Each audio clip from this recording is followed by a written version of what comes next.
My daughter, Jessica, is getting married, and we're heading to a meet and greet with both families. When we entered the designated room, Jessica's in-laws-to-be, John and Linda, were already seated. They seemed to have been talking about something, as their faces wore an eerily amused smile. I wondered what was so funny as I looked at the table, and saw that there were settings for 3 on our side. I realized this was a sly way of harassing us, and said to myself, I see. Please have a seat. Oh, it's just the 2 of you? We're a single-parent family. I lifted the corners of my eyes and replied as calmly as I could. But Linda still had a lingering smile. Right, I remember now. Maybe you should take this in a Tupperware? It must be tough being in a single-parent household. Linda covered her mouth with her hand, trying to suppress her laughter. Despite her harsh words, I didn't even bat an eyelid. Seeing this, Jessica tapped my shoulder. That's terrible. Mom, let's go home. Why's that? If it means you have to suffer, I'd rather not get married. Touched by my daughter's kindness, I smiled and firmly said, That's not necessary. Just wait a moment. Then, a female staff member came from behind with a takeaway box the size of a lunchbox, offering it to Linda with the words, Please, take this with you. John and Linda were taken aback, looking surprised. If being low income is tough, please, take this. What? My name is Emily Johnson. I'm in my 50s, feeling the midpoint of my life deeply as I live in a slightly spacious 3-bedroom house with my daughter, Jessica. When Jessica is at school, the emptiness of the living room feels lonely. During such times, I make it a routine to prepare 2 cups of tea. One for me, and the other for my late husband. Looking at the cup I poured for him, I feel comforted, thinking he might be here with me. He passed away from cancer about 20 years ago, just when we were about to start treatment. Just before he passed away, while lying in bed, he implored me about our only daughter, Jessica. Please take good care of Jessica. She'll surely do great. At that time, Jessica was too young to remember her father well. To keep my promise to my husband and not to let her feel lonely or hurt, I raised Jessica with all my might. Putting my needs second, I balanced work, house chores, and parenting, managing to send her to college even as a single parent. I might be biased, but Jessica turned out to be a beautiful, kind, and hardworking woman, excelling in her studies. She's my pride and joy. After graduating, she got a job at a corporation and started living on her own. I can't always rely on you, Mom. I'll start repaying you back, bit by bit. Don't worry about me. Just do your best. Eat properly, don't stay up late, and remember, I'm not a kid anymore, I'll be fine. What are you saying? You'll always be my precious child. On the eve of her move, Jessica and I talked about the past, the future, and her father until late into the night. We never ran out of memories to share, losing track of time. Even after she started living alone, my smartphone would frequently light up with her messages. From the struggles of unpacking and cooking, to her experiences at work and stories about her colleagues. Every message made me feel as if she was right there with me. Jessica must be feeling lonely in her first time living alone. But after half a year, the messages from her gradually became less frequent, changing from every 3 days to once a week. She's really doing her best. There's a saying that the absence of reliance is a good reliance. The lack of messages probably means that Jessica's days are fulfilling. Thinking this, even the tea I made for my husband seems to nod in agreement. When about 1.5 years had passed since Jessica started her job, on a warm, late autumn day, I received a call. It was Jessica, and as I answered, wondering what was up, she sounded excited, saying, It's been a while. Mom, listen, I want you to meet someone this Sunday. Are you free? Oh, it's been a while indeed. I'm free this Sunday. Great, I'll come home around noon, okay? Sure, that's fine. Be careful on your way. It's been a long time since I've seen you, Mom. You're gonna be surprised, see you then. After saying that, Jessica hung up, and I was left in silence. I wondered when was the last time I had a phone conversation with her. Her unusually happy tone also caught my attention, but when Sunday came, I was indeed surprised, just like Jessica said. At the door, Jessica appeared with a young man named Ethan Parker. He wasn't dressed casually but in a neat, casual suit, looking a bit tense. "Nice to meet you. I'm Ethan Parker, dating Jessica." He introduces himself, tall and slender, with a face as handsome as a model's. He gave the impression of a polite and good young man. "Oh, Jessica has been in your care. Please come in." I offered him guest slippers and invited them to the living room. As I made tea and we sat at the table, Jessica shared her recent news and introduced him. Then, blushing, she said, "The reason I wanted you to meet him is, I want to marry Ethan." Marry! Though I had a hunch, it still struck a chord to hear that Jessica had found someone. I maintained my composure and looked at Ethan, who now seemed more serious than before. "Yes, I proposed to Jessica recently. And we wanted to meet with you, her mother." After a brief silence, I said, "I see. I didn't know Jessica had such a wonderful person in her life." "Ethan, Jessica grew up without a father. I raised her all by myself." "Yes, Jessica told me she was raised by a single mother." "Jessica is my treasure, my only daughter. Will you truly protect and make her happy?" "Of course. I'm confident I can make her happier than anyone else in this world." Ethan responded confidently, not intimidated by my demeanor. Had he faltered here, I might not have consented to their marriage. "I understand. Please take good care of Jessica." When I said this, the two exchanged relieved glances and smiled happily. Seeing them like this, I naturally found myself smiling as well. I think he would have smiled in the same way if he were here.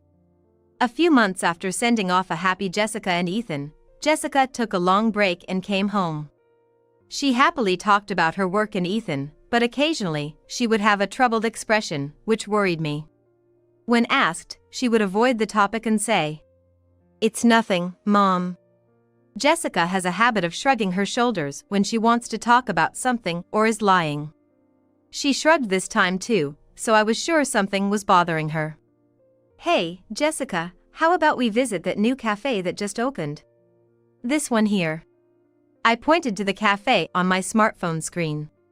Her eyes lit up. "Oh, I've been wanting to go there. They're known for their original coffee. It's popular at work too." Then it's settled. The next day, Jessica and I walked to the cafe in the cool air. It was deep into winter, and the brown fallen leaves crunched under our feet. We ordered coffee to go and walked for a while. "Mom, thanks for accepting Ethan and me. He seems sincere. Take good care of each other." When we reached a large park, Jessica started to open up. "Actually, I went to greet Ethan's parents. They didn't seem to think much of me." Her story went back a month. She had gone with Ethan to greet his parents, John and Linda. But they seemed skeptical of her from the start. "Hello, I'm Jessica Johnson. I'm dating Ethan." "Ethan, are you sure about this girl?" Linda interrupted Jessica's greeting. "What do you mean? Just look at her. She looks poor, her clothes, her makeup. She's not a match for Ethan." Instead of congratulations, they openly criticized Jessica. "Mom, that's rude. How can you say that about my girlfriend?" "You think so too, right?" Linda even sought agreement from John, who simply nodded in affirmation. "Oh, is your family very poor? Do your parents work?" "My mother works, and my father passed away when I was young." "A single mother? I thought as much." John seemed oddly satisfied and scoffed. "Dad? It must be for the money. Ethan, our family is of a distinguished lineage. You shouldn't be with this kind of woman." "How can you say that? Jessica is different. I know her better than anyone." "You're just naive. There are plenty of people who would marry for our wealth." Shockingly, John even suggested introducing Ethan to a daughter of an acquaintance. Linda agreed and seemed pleased with the idea. That's a good idea. After all, this girl's father works for a major listed company. She's not a match for a single-parent family. You think so too, right, Ethan? Seeing his mother happily agree, Ethan raised his voice. Enough, both of you. That day, the conversation went nowhere, and Ethan had to lead Jessica away from his parents' house. Later, Ethan told Jessica that both John and Linda had a strong sense of elitism. Jessica, I'm really sorry. My parents said such awful things and hurt you. He apologized repeatedly and promised to always protect her. Listening to this on a park bench, I was struggling to contain my anger. So, what did his parents say about the marriage?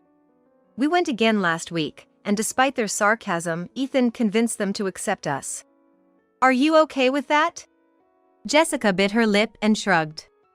Yeah, I'm okay. We won't be living together, and I can handle it. All right. It was clear that the relationship between the Parkers and Jessica was strained. Even with Ethan's promise to protect her, there would be limits. Knowing the difficulties ahead, I wished I could advise her to reconsider the marriage. However, having already given my consent, that was no longer an option. Even in just this short period since the greeting, Jessica looked so downcast. The thought of her having to wear that sad expression for the foreseeable future was unbearable. About the meeting between both families, I think maybe I shouldn't attend. Why? Because I don't want to make you feel uncomfortable. I'd rather not have the meeting if it's going to upset you. Until then, Jessica had been acting bravely, but now her eyes seemed to well up. Though she didn't cry, she was evidently trying to spare me from the same unpleasant feelings. Her kindness pained me, but I smiled. Don't worry about me. Let's have the meeting properly, so your marriage is recognized by everyone. Under the cold sky, Jessica and I sipped our cold coffee on our way back home. When Jessica told Ethan about wanting to go ahead with the meeting, he seemed very surprised and worried about her. You don't have to push yourself, he said. I'm fine.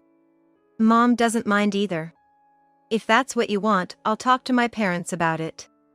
On the day of the meeting, Jessica and I went to the venue. We were silent, but I decided to face the situation with my head held high and my chest puffed out. We took a taxi to the designated famous hotel, taking deep breaths at the entrance. However, Jessica was still anxious. When the hotel was chosen, Linda had made a snide remark, adding to Jessica's unease. That famous hotel featured in commercials. I know it's a place unfamiliar to your family. Such unnecessary comments should have been brushed off, but Jessica took them to heart and completely shrank into herself. I gently embraced Jessica's shoulder, signaling with my eyes, it's going to be okay, and we started walking together. At the entrance, Ethan, who seemed to have arrived earlier, was waiting for the elevator. Thank you for adjusting your schedules to meet today. Ethan looked much more nervous than the last time we met, sweating even in the cold of winter. No, thank you. We appreciate your efforts today. Well, you might have heard from Jessica, but this hotel is where my father works, and... Ethan stuttered, clearly worried his parents might say something offensive. Given their attitude towards Jessica, I expected they would treat me the same. I replied with confidence. Yes, I am aware. There's no need to worry. Besides, you look more handsome when you're confident. Ethan looked up sharply, just as the elevator doors opened, and an announcement indicated we should proceed upstairs. We stepped in and rode up to the designated floor. Entering the assigned room, John and Linda were already seated, smirking in a way that seemed both creepy and amused. Glancing at the table, I noticed that only 3 sets of dishes were prepared on our side. I immediately understood this subtle form of harassment. Oh, we've been waiting for you. Please take a seat. Oh? Just the 2 of you? We are a single-parent family. I replied, lifting the corners of my eyes, trying to stay calm. But Linda's smile turned into a sneer. Oh, right. Why don't you take this home in a container? You must be poor. Single mothers must have such low incomes, always hungry, right? That's right. The income of single-parent families is well known to be low. Linda covered her mouth with her hand, barely holding back her laughter. Despite the shocking comments, I remained unmoved. Seeing this, Ethan couldn't help but cry out. "Dad, Mom, stop it right now. This is too disrespectful." At that moment, Jessica tapped my shoulder. "This is terrible. Mom, let's go." "Why?" "If it means my mom, who sacrificed everything for me, has to suffer like this, I don't want to get married." Hearing this, Ethan turned around in shock. "Jessica!" I looked at them and said firmly, "That's not necessary. Just wait a moment." Then, a female staff member approached from behind with a lunchbox-sized pack and offered it to Linda. "Please, take this to go." Linda and John were taken aback, looking utterly confused. "If you're concerned about low incomes, please, take this." "What?" "At least Mrs. Johnson here is far from being poor." The staff member, speaking clearly, placed the pack down and stepped back gracefully. Linda and John were indignant. "You! How dare you do this?" "That's right. You're fired, fired." "Right, dear?" "Both of you, please calm down. She's an old friend of mine. The rude ones here are you too." The woman turned to me, smiled briefly, and said, "The division head is always so busy." "Division head!" Linda and John's reactions were comically exaggerated, almost tumbling off their chairs. John was sweating profusely, not just on his forehead but all over his face. I hadn't intended to hide it, but I am the daughter of the president of the group company that owns this famous hotel. I have worked for this company for many years, continuing even after marriage. When I was pregnant with Jessica, I took maternity leave like any other employee and raised her while working in place of my husband. By the time Jessica entered college, my efforts were recognized, and I was promoted to division head, thanks to recommendations from colleagues, but this couple was unaware of it. Are both of you listening? I addressed the two lying on the floor with a firm voice. Today, we came here to discuss the marriage between my dear daughter and your son, Ethan. It seems you have spoken very poorly of my daughter. I glared at them, causing John and Linda to shudder. I replaced my husband, who passed away from illness when my daughter was young, working hard to provide her with both love and education.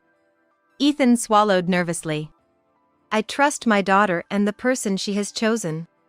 Even if they come from a family that judges others by income and behaves rudely, I see Ethan as a respectful and fine young man, an important addition to our family. I paused for a breath before continuing. I believe you too care for your child. So, I ask again, do you accept the marriage of my daughter and Ethan? The room fell silent. John and Linda were trembling, and Ethan seemed to hold his breath. Jessica had never seen this side of me before. She was speechless behind me. Well? Linda looked resentfully at John. He, pale-faced, adjusted his posture and hurriedly said, Of course, division head.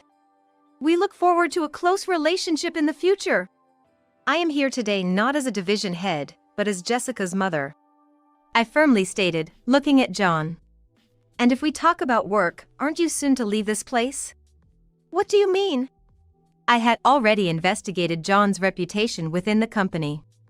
When Jessica told me Ethan's father was John Parker, the name rang a bell. His disdainful attitude towards Jessica and being a hotel employee was a dead giveaway. He had a bad reputation in the hotel, and I had often heard about John's high-handed behavior towards his subordinates. Additionally, he was reported to be absent from work under the pretext of meetings, and a personnel hearing was imminent. That's why you should really reflect on your own actions, I told the speechless John. Linda suddenly stood up, her face red with rage, and lunged at me with a wild scream.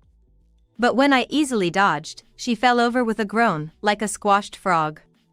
To Linda, who was sprawled on the floor, I delivered a final warning. Also, know this, if you ever interfere with Jessica and Ethan's happiness, I won't stay silent. After pinning down the helpless couple, I urged Jessica and Ethan to leave with me. Of course, I left their handling to my childhood friend. Half a year passed, and it was now summer. The sticky humidity was tough to bear, especially in my 50s. The weather forecast promised another day of intense heat, making an umbrella essential outdoors. As I walked to the supermarket, I thought about what happened afterward. After the meeting, Ethan had apologized to Jessica and me several times. "I'm really sorry for my parents' disrespectful behavior."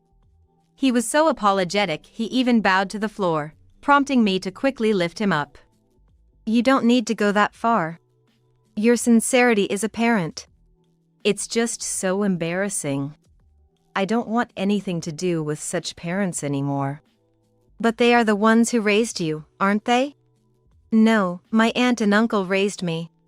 My parents left me with them until I went to college." I had always wondered why Ethan's character was so different from his parents' arrogance.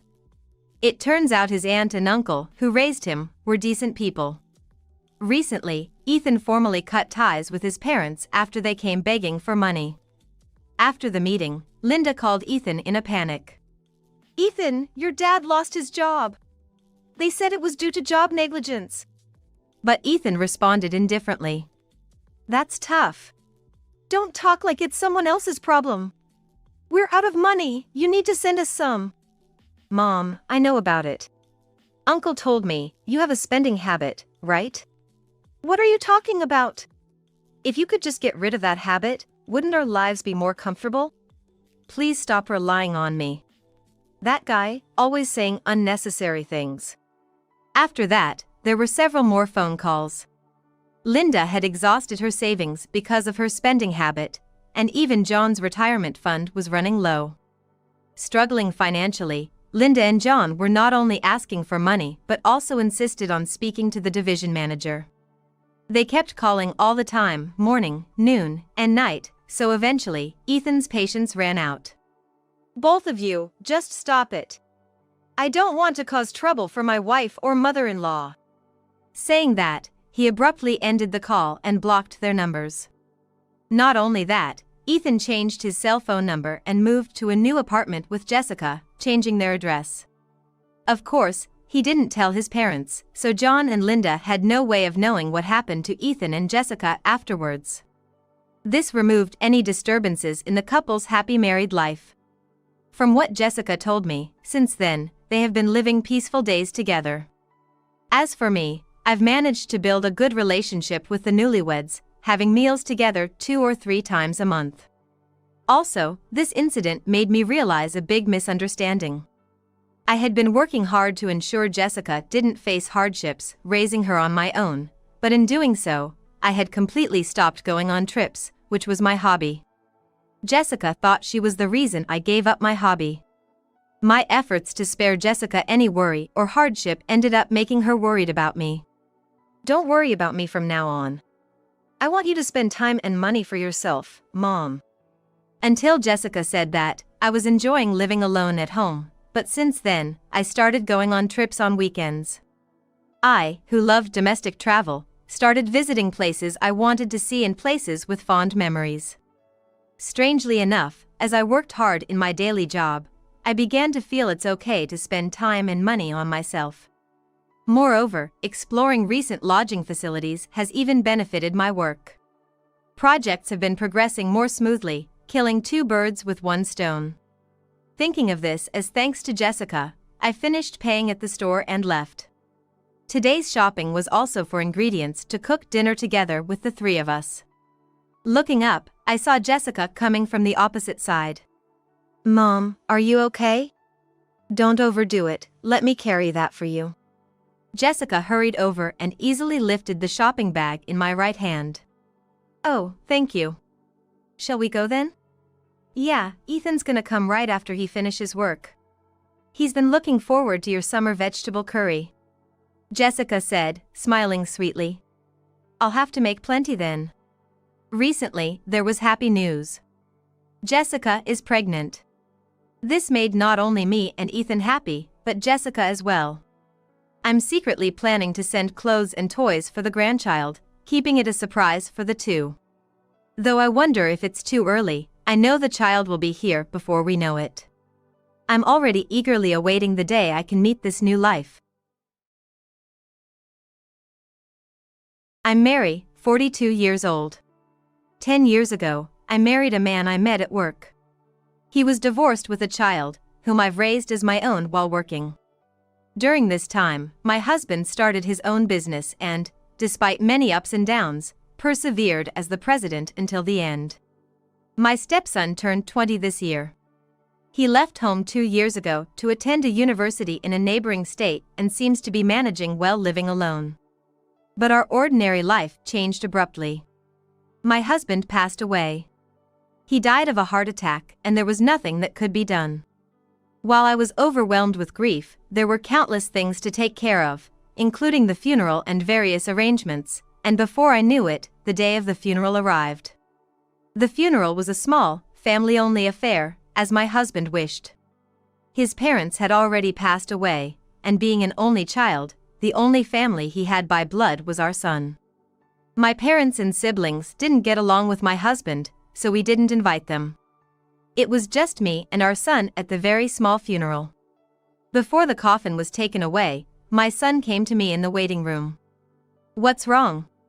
I asked him as usual, but he didn't respond. His expression was almost blank. When I asked again, he suddenly started saying incomprehensible things. "That's enough, you parasite." "What?" "Stop clinging to Dad. You just came in later and started sucking up all his money. You fake mother parasite, just renounce your inheritance and disappear. The real family is just me." After saying that, he left the room, slamming the door behind him. The sound echoed painfully in my heart. After that, we didn't talk, and as soon as the funeral was over, he went back to his dorm. I couldn't ask him what he meant by his words. I tried to contact him, but my messages were left unread, and he ignored my calls. I couldn't confirm anything, and it was already the next day. Today, I tried contacting him several times, but still no response. And with work tomorrow, it's difficult to just leave for his dorm in the neighboring state. So, I stopped by a convenience store to pick up some light food and drinks, then headed home. When I entered my apartment, I noticed a sliver of light under the door to the living room. Hesitantly, I approached and opened the door quietly. To my surprise, there was my son, sitting on the living room sofa, seemingly waiting for me. "What are you doing here?"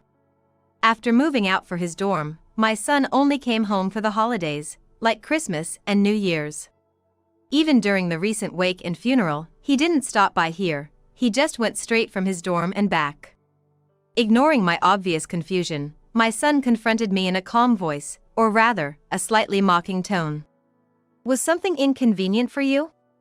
Didn't want to be seen doing whatever you please now that Dad's gone?" "What do you mean?" "Just figured you'd be living it up in your own way now that Dad's not around." "In many ways." "That's not true at all." "Yeah, whatever. Anyway, that's not important. Did you eat?" "Huh? Are you hungry?" "If you haven't eaten, I can make something simple." It was getting late. If he had been waiting in the room alone, he might be hungry. As a mother, it was natural for me to offer, but it seemed to irritate him. Suddenly, he slammed his hand on the table in front of him and glared at me with hostility. "You! Didn't I just say it?" "What?" "How long are you gonna keep shamelessly squatting in this house? You fake mother parasite, just renounce your inheritance and disappear.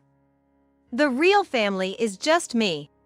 The same lines, the same insults as before, came flying out from my son.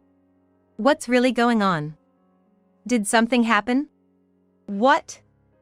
I only put up with you because Dad was around. Who would think of someone like you as my mother?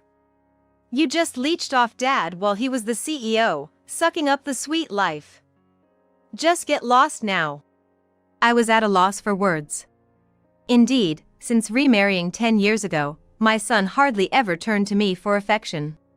He grew up protected by his kind father, having experienced his parents' divorce at a young age. I felt that my presence had robbed him of his gentle father. So, for the past 10 years, I tried my best to raise him. I made daily lunches, took him to and from extracurricular activities, and created many family-like moments. Even during his rebellious phase, my husband struggled with all sorts of things, but we faced it together, believing it was a phase every child goes through. But it seems my efforts never reached him. My son's painful words inflicted deep damage on my heart. I painfully realized that our relationship was only possible because of the presence of my husband, his blood father, and my husband. My son, openly hostile towards me. This is probably the real face of my son. Perhaps, no matter what I say as his stepmother, it won't reach him anymore. So, I decided to at least listen to his last wish. Yes. No matter what happens, you gotta keep living. Absolutely. Huh? Don't you act all high and mighty, you fake. The words from my son, filled with such intensity, felt like they were piercing through me. What do you want? Get out of here. What? This house belonged to Dad, which means it's now mine. No place for a fake family like you. Kevin. Shut up. Don't talk to me. Don't even say my name. I really want to tell you to get out right now. But I'm kind because you did take care of me when I was a kid. I'll give you a week's notice. This is my house, I can't live in that tiny apartment forever. Just hand over the place and get lost. The last look my son gave me left deep wounds in my heart. With that, he left for his dorm. A week later. After work, I checked my personal phone and saw an unbelievable number of missed calls and messages. Most of them were from Kevin, just as I expected.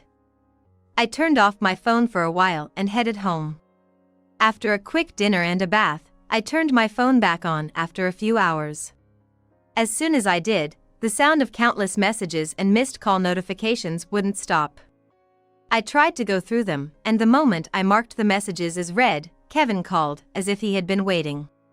Hello? Hey! What the hell do you think you're doing? Don't mess with me. I could hear my son's anger through the phone. It wasn't surprising. The first message had come in the morning. Calm down first. I can't talk to you if you don't speak properly. What? You're the one making it impossible to talk properly. What's this about the house being up for sale? So, it was about that. Not really surprising. How about we meet and talk? Where are you? Outside the house. I see. So, you saw the for sale sign and started bombarding me with calls. Makes sense. Of course. He must have been there since the morning. Well, there's nowhere else for him to be, I guess. For now, you can still get into the house.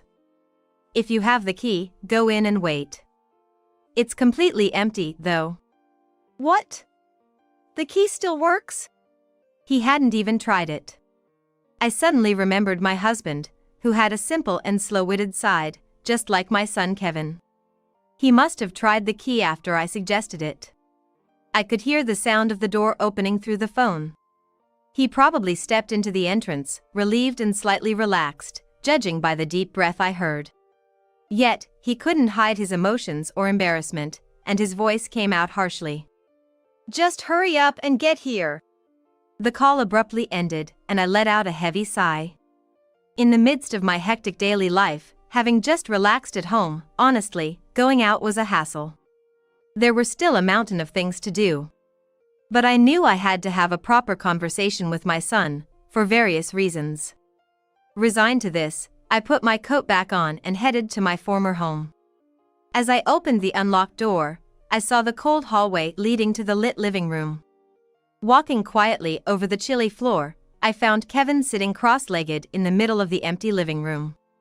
You're late. How long do you expect people to wait? What? I came right after the phone call ended. My stronger tone surprised Kevin a bit. But ever since we met, he was always biting back, not just at me, but also at his biological father, my husband. He wasn't going to back down now and lashed out even more. Are you kidding me? What's with the for sale sign? The house is too big for one person, so I thought about selling it. Your words helped me make up my mind. Thanks for that. The cold floor of winter was draining the warmth from my body. I turned on the air conditioner as I always did. What? You can't just sell Dad's house. Oh. But this is my house. What? This house is mine, legally in my name. What? You didn't know? Don't lie to me. How could you afford a place like this? You think I'm stupid just because I'm young? No, wasn't it you who treated me with a condescending attitude? Of course, I wouldn't say that out loud. No, it's legally in my name. I can show you the registration if you want. His real thoughts spilled out as I spoke with deliberate firmness. How can someone with no money like you afford it? You must have tricked Dad into giving you the money. Just like you wormed your way into his life for his money when he was a CEO. I knew it.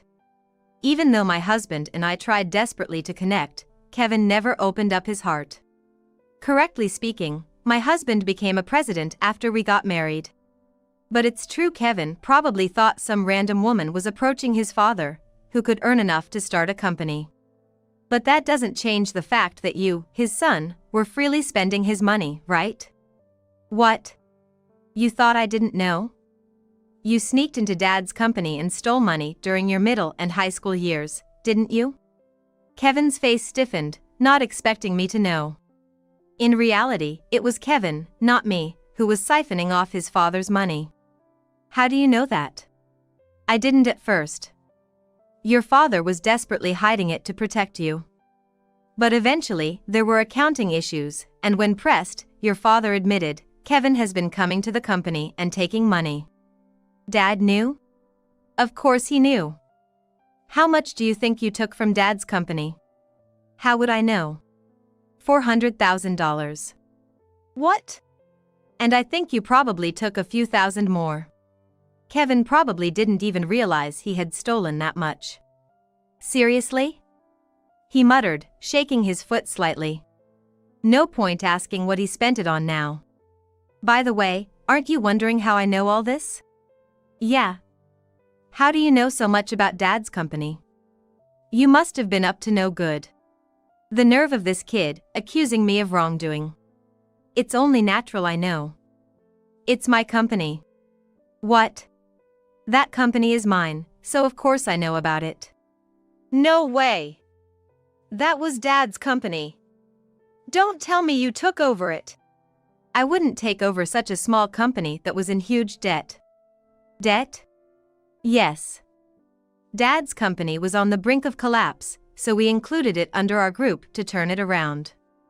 That's why you could go to college and still ask Dad for money. You should be thanking me. What? Dad was indeed the president since he went independent 8 years ago. But eventually, he became an employed president under our group.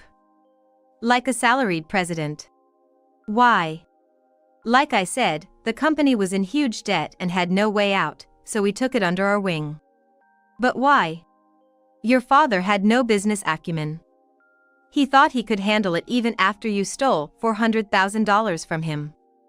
That's impossible for that company. It couldn't make up for a $400,000 loss. So, we took it under our group. Dad cut his salary to pay employees, and I paid for all our living expenses and this apartment, which I owned, to reduce the burden. As I spoke calmly, Kevin's reaction was surprisingly mild, beyond his stiffened expression. He seemed unable to keep up with the facts spilling from my mouth. What do you mean, you already owned it? Oh, I've been investing in various things since I was young. I owned several apartments, including this one, which I bought to rent out. When we were looking for a new place to live, I thought it would be suitable for our family.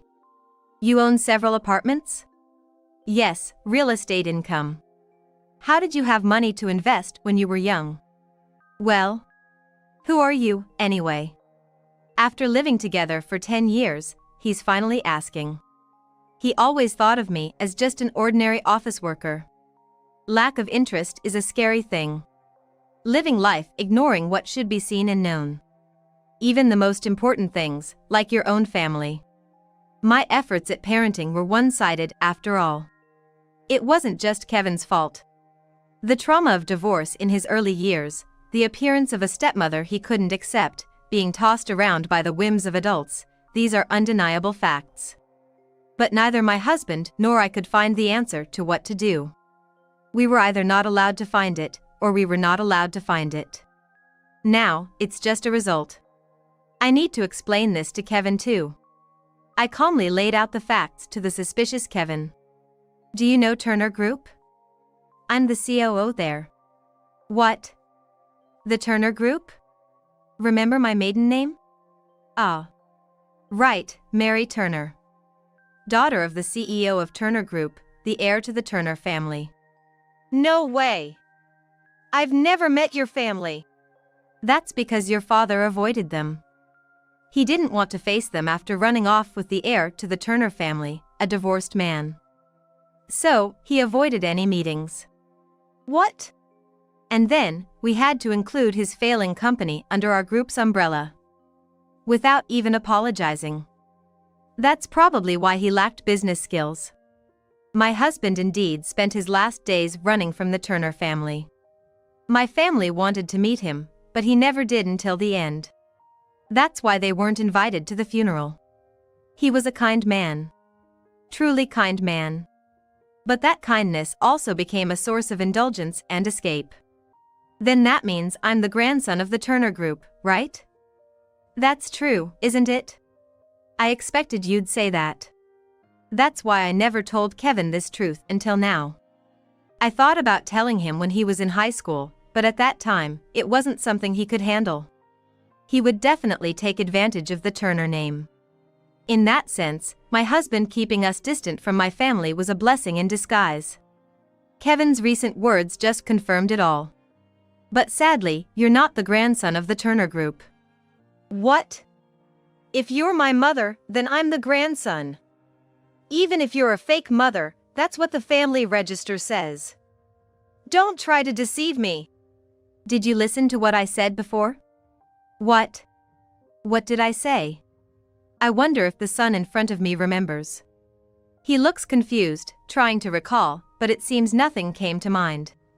After you said, the only real family is me, I said, no matter what, you have to keep living. Absolutely. Kevin seemed to remember that, but still had a face that said, so what? Clearly, my words and intentions hadn't reached him. His expression confirmed it. You're 20 years old, you should understand the meaning, right? What? You're an adult and a college student, living a life beyond most adults, without thinking about anything? What? It's normal for parents to support while kids are students. There's no obligation to support beyond tuition and basic living expenses. What? Parents don't have to pay for your leisure and luxury. At my words, Kevin quickly hid his expensive-looking watch. Surely, there are many other things he obtained with the over $400,000 he used. For a student who doesn't work, they're all disproportionate. Such disproportionate armor is fragile and protects nothing. You're okay with your child being homeless? I don't mind. It's none of my concern anymore. What? You're no longer my concern. Kevin looked at me, his face saying he didn't understand. I've never really understood you, Kevin. From the day your father brought you until today, I couldn't strip away that inappropriate, fragile armor with a direct approach. Your father has passed away. So, we're no longer parent and child. What? I divorced your father after his death, and my last name is back to Turner. You and I are now complete strangers. Well, we've always been strangers, actually. Why would you do something like that? Why? You said it yourself. The only real family is you. You never thought of me as family from the start. It worked out perfectly. That's not true. What am I supposed to do without parent? I wasn't your family, remember? You said it yourself. But you should have consulted me. Consult? To someone who never listened even when I tried to connect? To someone who left and never came back, doing whatever he pleased? Besides, we're not family, so why should I consult you? I smiled sweetly at Kevin, his face turning red and his body trembling. It might be immature. But after these 10 years of looking at him as family, maintaining this relationship of stepmother and child seemed too hard. Suffering under a kind yet indulgent husband and a son who wouldn't accept me as family. I've grown tired over these 10 years. What about college and a place to live? Didn't I already point that out? What? No matter what happens, carry on. Absolutely. You demanded that I renounce my inheritance, so you must have thought about it, right? What? The inheritance. What happened to it? Sadly, your father left debts. Consumer loans, credit card loans, about $600,000. And no savings. What? Debts and no savings? Of course, as you demanded, I renounced the inheritance, so all the dead inheritance goes to you. Good luck. What? I'm not inheriting any debts. Why are there debts and no savings? Because you stole from his company, remember? What? I said earlier, besides that $400,000, and there were probably more. Kevin nodded slightly. That was probably used to cover the hole in your father's savings and debts. What? Probably at first, he was trying to cover it up without creating a hole in the company's funds. The company had just started, and there wasn't much savings. Once that ran out, and he couldn't borrow anymore, he struggled for years, trying to deceive, and eventually came crying to me. You had already consumed what should have been your father's inheritance. It's your own doing, isn't it? I wonder if my words reached him. His eyes bloodshot and round, Kevin mutters to himself, exuding an aura of despair. How much is the debt? It was less than $100,000, I think. $100,000? Kevin sat down, holding his head. I'll give you a hint, though. A hint? A hint that might help you survive. What is it? Tell me, quickly. You know, you're asking for a favor. Maybe think about how you ask? Sorry, please tell me. Like I did, you can renounce the inheritance too. Really? His face brightened up, persistently asking how to do it. You can do the procedure yourself if you look it up. Besides, you're a law student, right? Oh wait, you barely got into a decent private university with a recommendation from a low-ranking high school and you're struggling to pass, right? You're technically a junior but haven't even earned 40 credits yet? It makes sense you don't know. I hit a sore spot and he looked down, biting his lip. He might think of me as a mean adult, but it's intentional. He probably hasn't been attending school properly. Less than 40 credits in 3 years. It'll take at least 3 more years to graduate, right? That means 2 more years of tuition. It's far beyond what he could possibly afford to pay. There's some life insurance in your name from your father. Really? It's only $60,000. Seeing Kevin's reaction, as if he wanted to exclaim, "Is that all?" I mentioned that it's also due to his actions that there wasn't more money for insurance, causing him to make an uncomfortable face. And you know, there might be taxes on the insurance money, so look into that. What? Taxes on insurance money? You're an adult, so maybe look it up?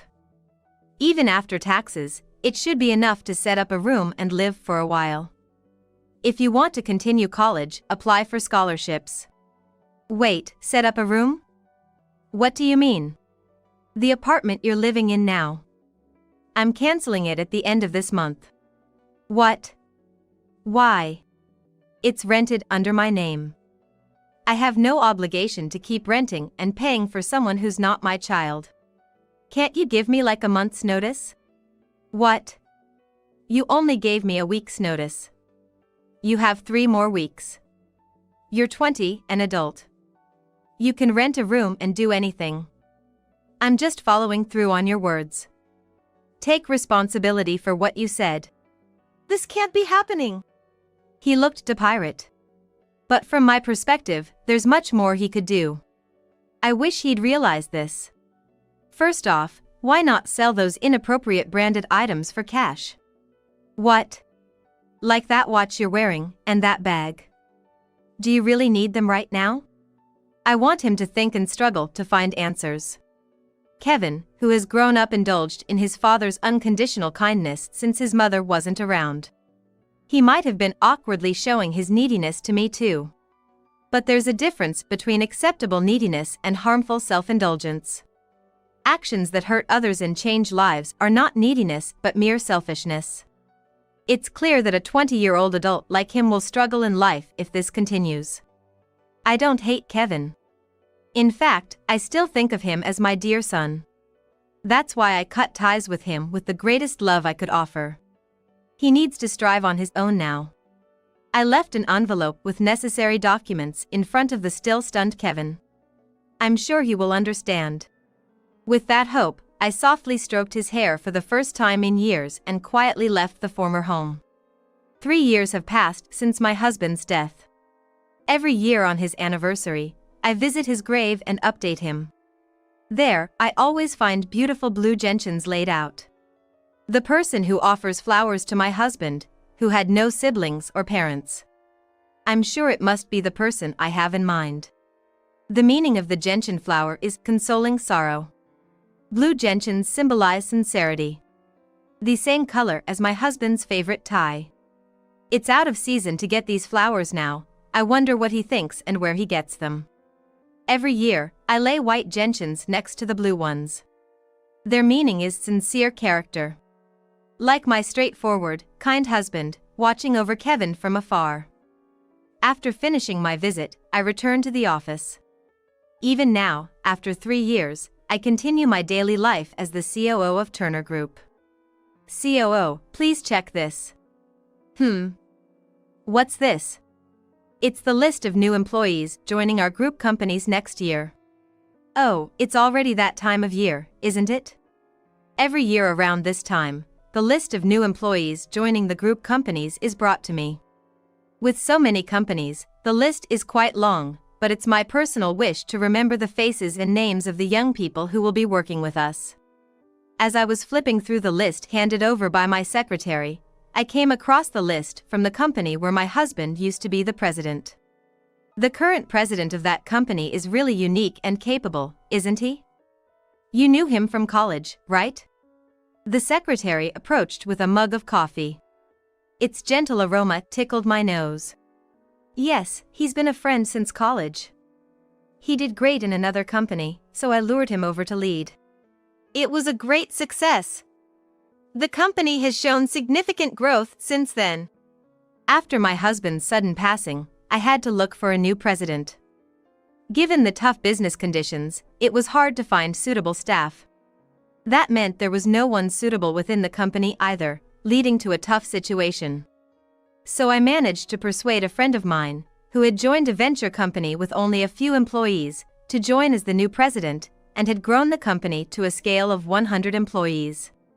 The existing employees were initially puzzled by the completely different approach of the new president. However, his personality and power led the team, and he continues to elevate the company. I was curious about the new employees he had chosen. As I flipped through the list, I saw a familiar face. It was Kevin. What's this about? I called my friend immediately. Hello. Hey, I didn't hear about this. About what? The new employees starting in April. Oh, were you surprised? He seemed to know what I was talking about. Surprised? Why is he there? Why? Because he's interesting. What? He is quite interesting. His life until 3 years ago was quite heavy, but these last 3 years have amplified his character. I have only high expectations. Listening to my friend, I stared at Kevin's photo on the list. His face had changed significantly, looking much more mature. The expression he had when I last stroked his hair was nowhere to be seen. Okay. Take care of him. Like you have to tell me. The call was abruptly ended. Even though he says that, I know he's watching over Kevin. That's good. I thought to myself, feeling relieved. I might never meet Kevin directly, but I'm sure I'll hear about him often. I can't feel the softness of his hair, but I gently stroke his photo on the paper and smile softly. You miscarried because you weren't careful enough. Christina, haven't you gotten pregnant again since then? I'm sorry. Blamed by Michael and my mother-in-law, I spent my days in a confined world. I never thought I'd be blamed alone for the miscarriage and not having a child afterward. My heart was completely worn down by this marriage. Then 7 years passed. I miraculously became pregnant. I thought I would never have children again. It was like a bolt from the blue. Michael, who was overjoyed, changed his tune. Really? Awesome. Without changing my expression, I calmly said, I want a divorce. What? Shocked, Michael and my mother-in-law faced me as I shouted. I know all about what Michael has been doing. Stop making a fool of me. What Michael had done was unforgivable. My anger blazed unceasingly, burning ever higher. My name is Christina King, 29 years old. I married Michael, my classmate from vocational school, 8 years ago, at 21. We still don't have kids. Currently, I live with Michael, his parents, and my younger sister Marilyn, a high school student. That's 5 of us. The reason for this living arrangement goes back to when I entered vocational school. I've always loved baking. So, after high school, I enrolled in a pastry chef school. Michael, my husband, was a classmate. We got along very well and started dating soon. College life was so much fun. Just before graduation, my parents died in an accident. It was so sudden, I was engulfed in grief. But I couldn't just cry forever. I had my younger sister Marilyn. She was still in elementary school. I had a job lined up at a famous bakery, but thinking about living expenses and Marilyn's tuition weighed heavily on me. The insurance money from my parents' accident had been used up on medical expenses for my sick grandparents. Could I support Marilyn on my starting salary? When I was feeling anxious, Michael was the one who offered me a lifeline. Let's get married and move to the countryside together, with your sister too, he said. Michael was the heir to a traditional confectionery store. He planned to take over the family business after graduation. I intended to marry Christina sooner or later, it just happened sooner than planned. He assured me that once we were married, his family could help with Marilyn's tuition and living expenses. Of course, I had my doubts about accepting such an offer so easily. But Michael firmly said, Christina, you're practically family already, it's only natural to help each other out. His words were so comforting, I cried. I declined my job offer and became part of the Michaels family. Michael's family lived in the countryside. The traditional confectionery shop run by my in-laws, King, is a long-established business dating back 140 years. In the local community, it was a beloved shop known to everyone. My in-laws welcomed me and Marilyn warmly. I felt safe with them. They even promised to support Marilyn's education and living costs. I remember feeling very relieved. But looking back now, I can only think I was ignorant of the world. I had been thinking naively. I had no idea that marrying into this family would change my fate so dramatically. After marrying Michael, I worked at the confectionery daily. Mostly, I helped my mother-in-law with ordering supplies and managing expenses. Only my father-in-law and Michael actually made the confections. During busy times, some male part-timers from a confectionery school would come to help. It's not that I'm dissatisfied with my current job. But I graduated from a patisserie school. Yet, I haven't made a single confection. I want to work in the kitchen too. Even just to help with preparations. When I tell Michael this, he just says, well, maybe someday, avoiding a clear answer. I felt a bit frustrated, but I had no choice but to comply. As time went on, I got pregnant. 4 months in, we found out it was a boy. Michael and my in-laws were overjoyed. I was happy too. One day, when I was feeling uneasy, I started experiencing stomach pains from the morning. I had a bad feeling about it. I rushed to the nearby OBGYN. The doctor, who had been taking care of the King family, was recommended to me by my mother-in-law, and I had been visiting here. The elderly doctor began with, "I'm sorry to say." Then slowly, he announced, "You've had a miscarriage." My mind went blank. Stunned, I underwent the necessary procedures and returned home. Could there be anything more heartbreaking? When Michael asked, "How did it go?" I reported back to him through tears. That's when Michael's attitude changed. "What? You had a miscarriage? Why?" "I don't know. There can be many reasons for a miscarriage, they couldn't pinpoint one." "What? Isn't it because you weren't careful enough?" I was shocked by Michael's angry response. I thought. I was expecting comfort, but his reaction was unexpected. I couldn't believe what he said, and as I stood there dumbfounded. My mother-in-law also arrived upon hearing the commotion. "That's right, Christina. It's a shame, expected a boy, and you miscarried. You've let us down." "I didn't. Don't you know? You're supposed to bear a male heir for the King family. If you can't do that, you have no place here." My mother-in-law said this with a terrifying look and returned to her room. I never expected to be spoken to like this. The shock of the miscarriage and the harsh words left me stunned. It took me a long time to recover. Not a single word of sympathy from Michael or my mother-in-law. Instead, they hurled even more bitter words at me. "Geez, how long are you going to keep that gloomy face? Just forget about it already. If you have time to be down, start thinking about the next child. Make sure a safe delivery of a boy this time." My father-in-law was silent, but it was clear he agreed with them. Their looks towards me became harsher. After the miscarriage, I felt like I was walking on pins and needles in this house. It wasn't my fault I miscarried. The cause was unknown. I explained this over and over, but they insisted it was due to my poor health or behavior. I couldn't believe it. In this day and age, to think such people still exist. Sure, for self-employed families, having an heir might be important. But the King family's obsession was bizarre. I think the gender of the child shouldn't matter, but Michael and his parents were desperate for a boy. Scarily so. However, the real horror was yet to come. After that, I couldn't get pregnant for a while. Each time, Michael and his parents grew colder. "How many months has it been since then, and you're still not pregnant?" "I'm sorry." I was saddened by my mother-in-law's heartless words. She had been so kind at first, but now she had completely changed, a total 180. Michael was the same. He joined in belittling me. A boy or a girl, it should be a precious child. Michael always said, "Make sure you give birth to a boy."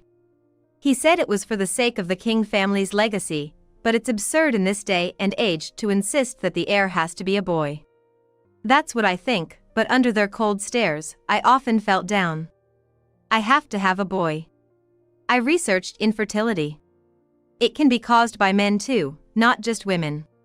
With that in mind, I suggested that Michael should also visit the OBGYN with me. But he opposed it fiercely. "Why should I go to an OBGYN? It's your fault we can't have kids." Michael and his parents seemed to think it was my fault. Disappointed, I fell back into a gloomy routine. The only time I felt at peace was when I was with Marilyn. With no parents, I'm practically a parent to her. After work, I'd listen to her school stories every day. Sometimes I'd help her with homework or play with her.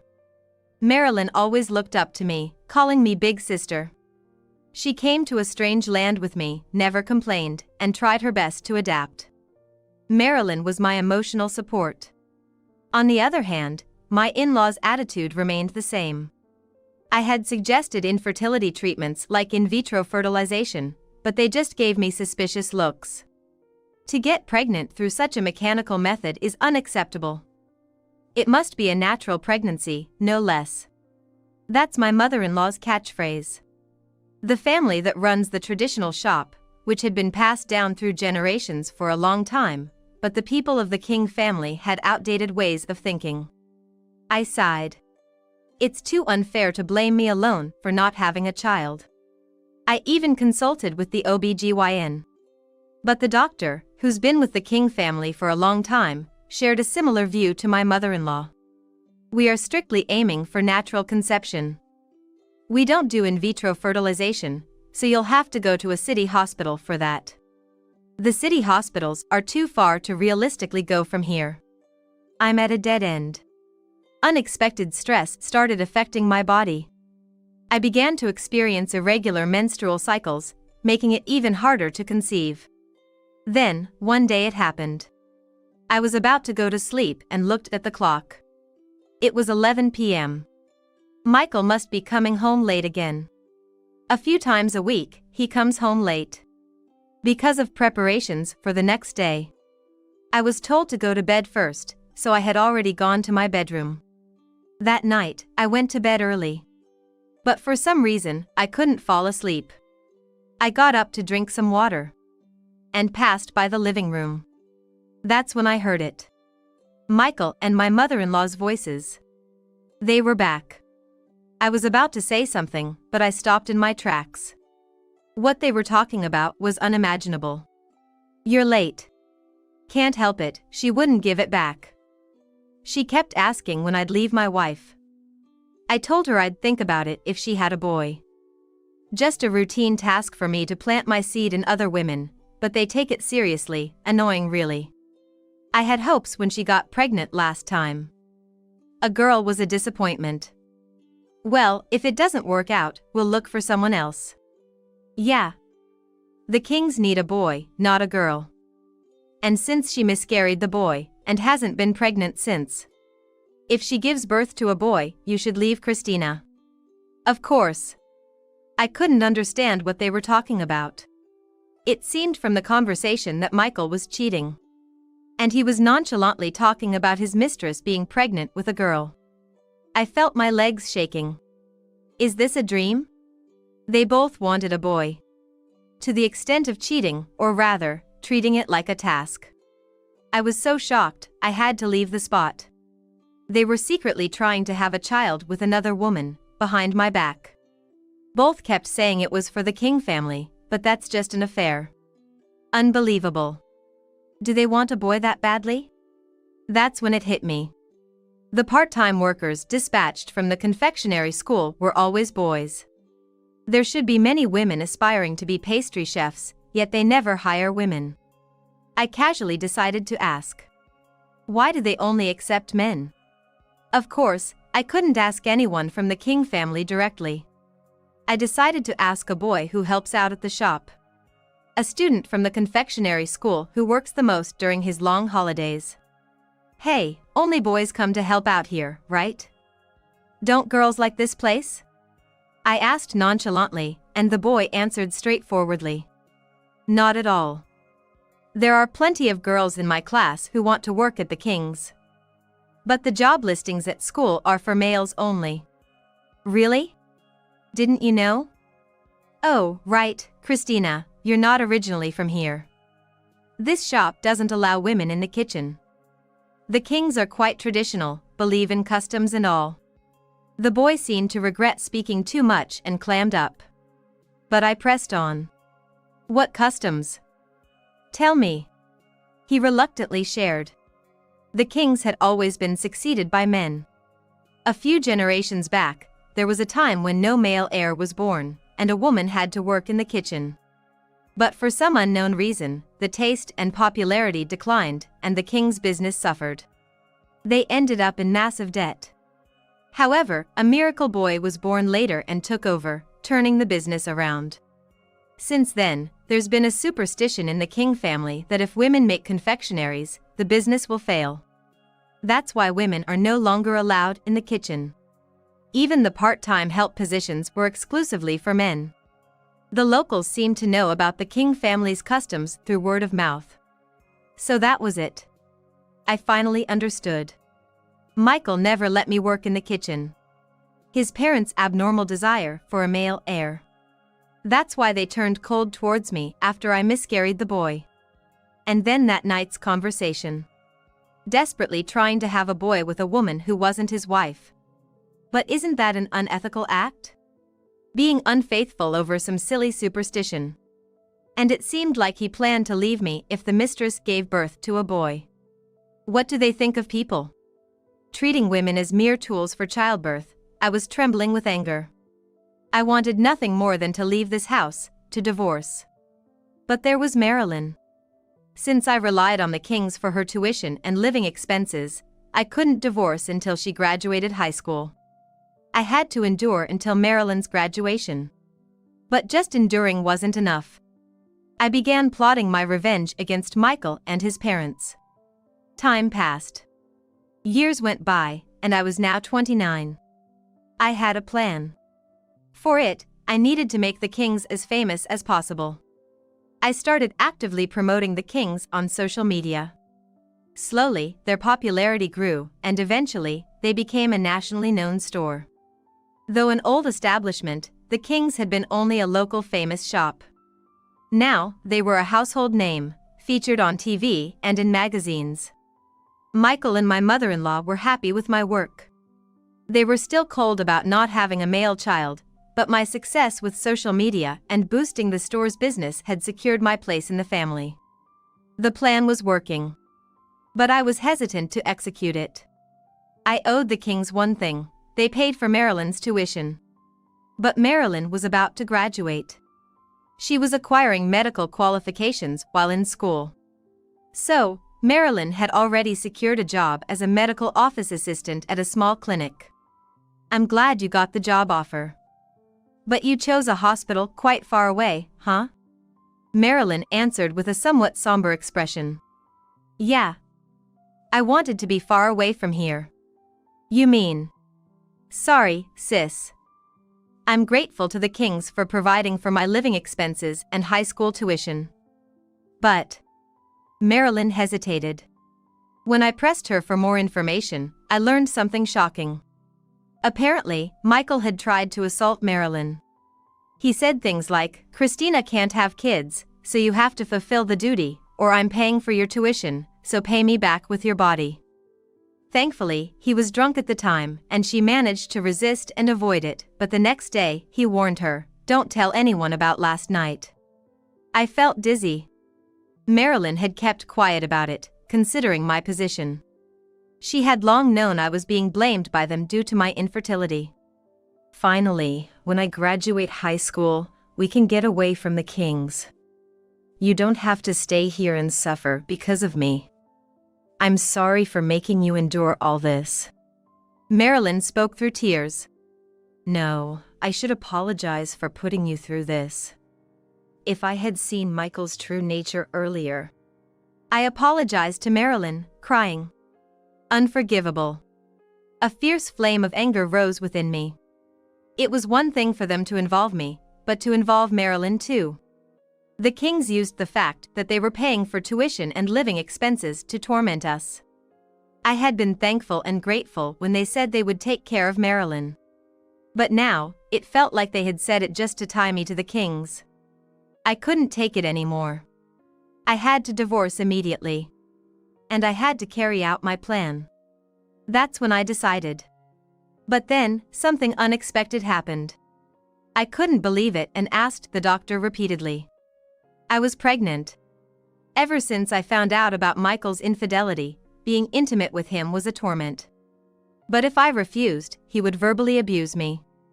I had no choice but to comply. And for 7 years, stress had caused me to have irregular menstrual cycles. I thought I couldn't have children, but the irony was that the moment I decided to divorce, I got pregnant. But my decision remained unchanged. I resolved to announce my pregnancy. Michael was surprised, then delighted. He suddenly started praising me. "Wow, pregnant. That's great. What's the gender? Tell me quickly." "It's too early to know, it's still the beginning." "That's right, We can't be sure yet. It has to be a boy. It seemed my mother-in-law had been listening to the conversation. That's right. Let me know as soon as you find out. They were as selfish as ever. Without changing my expression, I said calmly, I want a divorce. What? Michael and my mother-in-law were shocked. I glared at them and let it all out. I know Michael has been cheating for years. No matter how desperate you are to have a boy, it's not excusable. Stop making a fool of me. I have solid proof of your infidelity. After that, I followed Michael when he came home late. He was indeed visiting another woman's house. She seemed to be a high school classmate of Michael's, who had always admired the prestigious King family. It must have been easy for Michael to seduce such a woman. I captured several photos of them together, looking intimate. When I showed the evidence, Michael was taken aback. But he quickly retorted, What are you talking about? This isn't cheating. It's all because you couldn't give birth to a boy. I had no choice but to find another woman to preserve the Kings. Really? And assaulting Marilyn was also unavoidable? Well, that. Michael was at a loss for words. He must have felt guilty. But then my mother-in-law sighed. Her following words were horrifying. Oh, what do you think we took your sister for? If you couldn't do it, we expected Marilyn to fulfill the duty. Anyone will do, as long as they can give birth to a boy. Being able to bear a male child is the only condition to stay in the King family. You worked hard on the social media promotion for us, maybe out of guilt for not having a child. Well, the store became famous because of it, and we appreciate that. But if you can't have a boy, you have no right to be here. Understand? Do these people have no human heart? They saw Marilyn as just a backup plan for me. All they care about is preserving the Kings. I don't understand at all. Is the family so important that you'll hurt our hearts for it? Unbelievable. I can't stay in this absurd, nonsensical family any longer. When I shouted, my mother-in-law made a bitter face. On the contrary, Michael snorted. People outside the King family will never understand, Christina. That's all you were. If you want to divorce that much, fine. But he said if it's a boy, he wants the child. He doesn't need a girl. How can he speak about his own child like this? I never thought they could be so cold. They seemed like a family crazed with superstitions. I had no choice but to agree to these terms. In return, if the child is a girl, they have to promise never to involve themselves with me again. And so, I was finally able to divorce Michael. On the day I left the King family, I was packing my things. Marilyn had already moved to an apartment rented by her employer. It was too dangerous to stay in the King household any longer. While I was packing, Michael appeared. Hey, isn't it time to find out the baby's gender? Go to the hospital quickly. Even at this time, he's worried about that. I despised him. But I wouldn't have to come here anymore. As a final goodbye, I went to the usual OBGYN. The elderly doctor quickly diagnosed, it's a girl. Their faces, when I told them, were as if to say, see, I knew it. They seemed to have completely lost interest in me. But I didn't care anymore. What these people think doesn't matter. I just wanted to leave the house as soon as possible. This long but short marriage was over. I felt relieved as if a burden had been lifted. But there was still one last thing to do. I updated the King's social media account. And then I left the King house. Afterward, I stayed with Marilyn for a while. Just to be safe, I had informed her workplace that I would be living with her. The clinic director, knowing our situation of having no parents, readily agreed to let me stay. I was grateful for that. Then one day, my phone vibrated intensely several times. It was an angry call from Michael. Hey, Christina. What have you done? I knew the reason for his anger. The last post I updated detailed all the wrongdoings of the Kings. Their detestable customs and Michael's cheating habits. It spread everywhere, appearing in all sorts of media.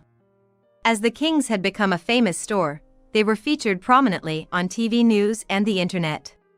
They were being bashed relentlessly. If it had been just a small countryside confectionery, it wouldn't have blown up this big. I had ostensibly worked on social media to make the Kings more prosperous and famous. But my true intention was different. If you're to drop someone down from a mountain to the valley, it's better to make the fall from the highest, all at once. That's why I raised the Kings' fame. I successfully marketed them into a fame unusual for a countryside confectionery. When the time was ripe, I dropped the bomb. I thought we agreed you wouldn't involve yourself with me anymore. I retorted calmly. Yeah, but... Stop being deluded by silly superstitions and treating people like fools with your outdated thinking. You're scum. Get bashed by the public and reflect on your ridiculous actions, I said forcefully and hung up the phone. Shortly after, I went into labor. Fortunately, the clinic where Marilyn worked was an OB/GYN, so I had been attending there. And when I gave birth, it turned out to be a boy. The diagnosis of the country doctor was wrong. Apparently, it's possible to mistake a girl for a boy due to the position of the umbilical cord. But the doctor chuckled. Normally, it's clear enough not to make such a mistake.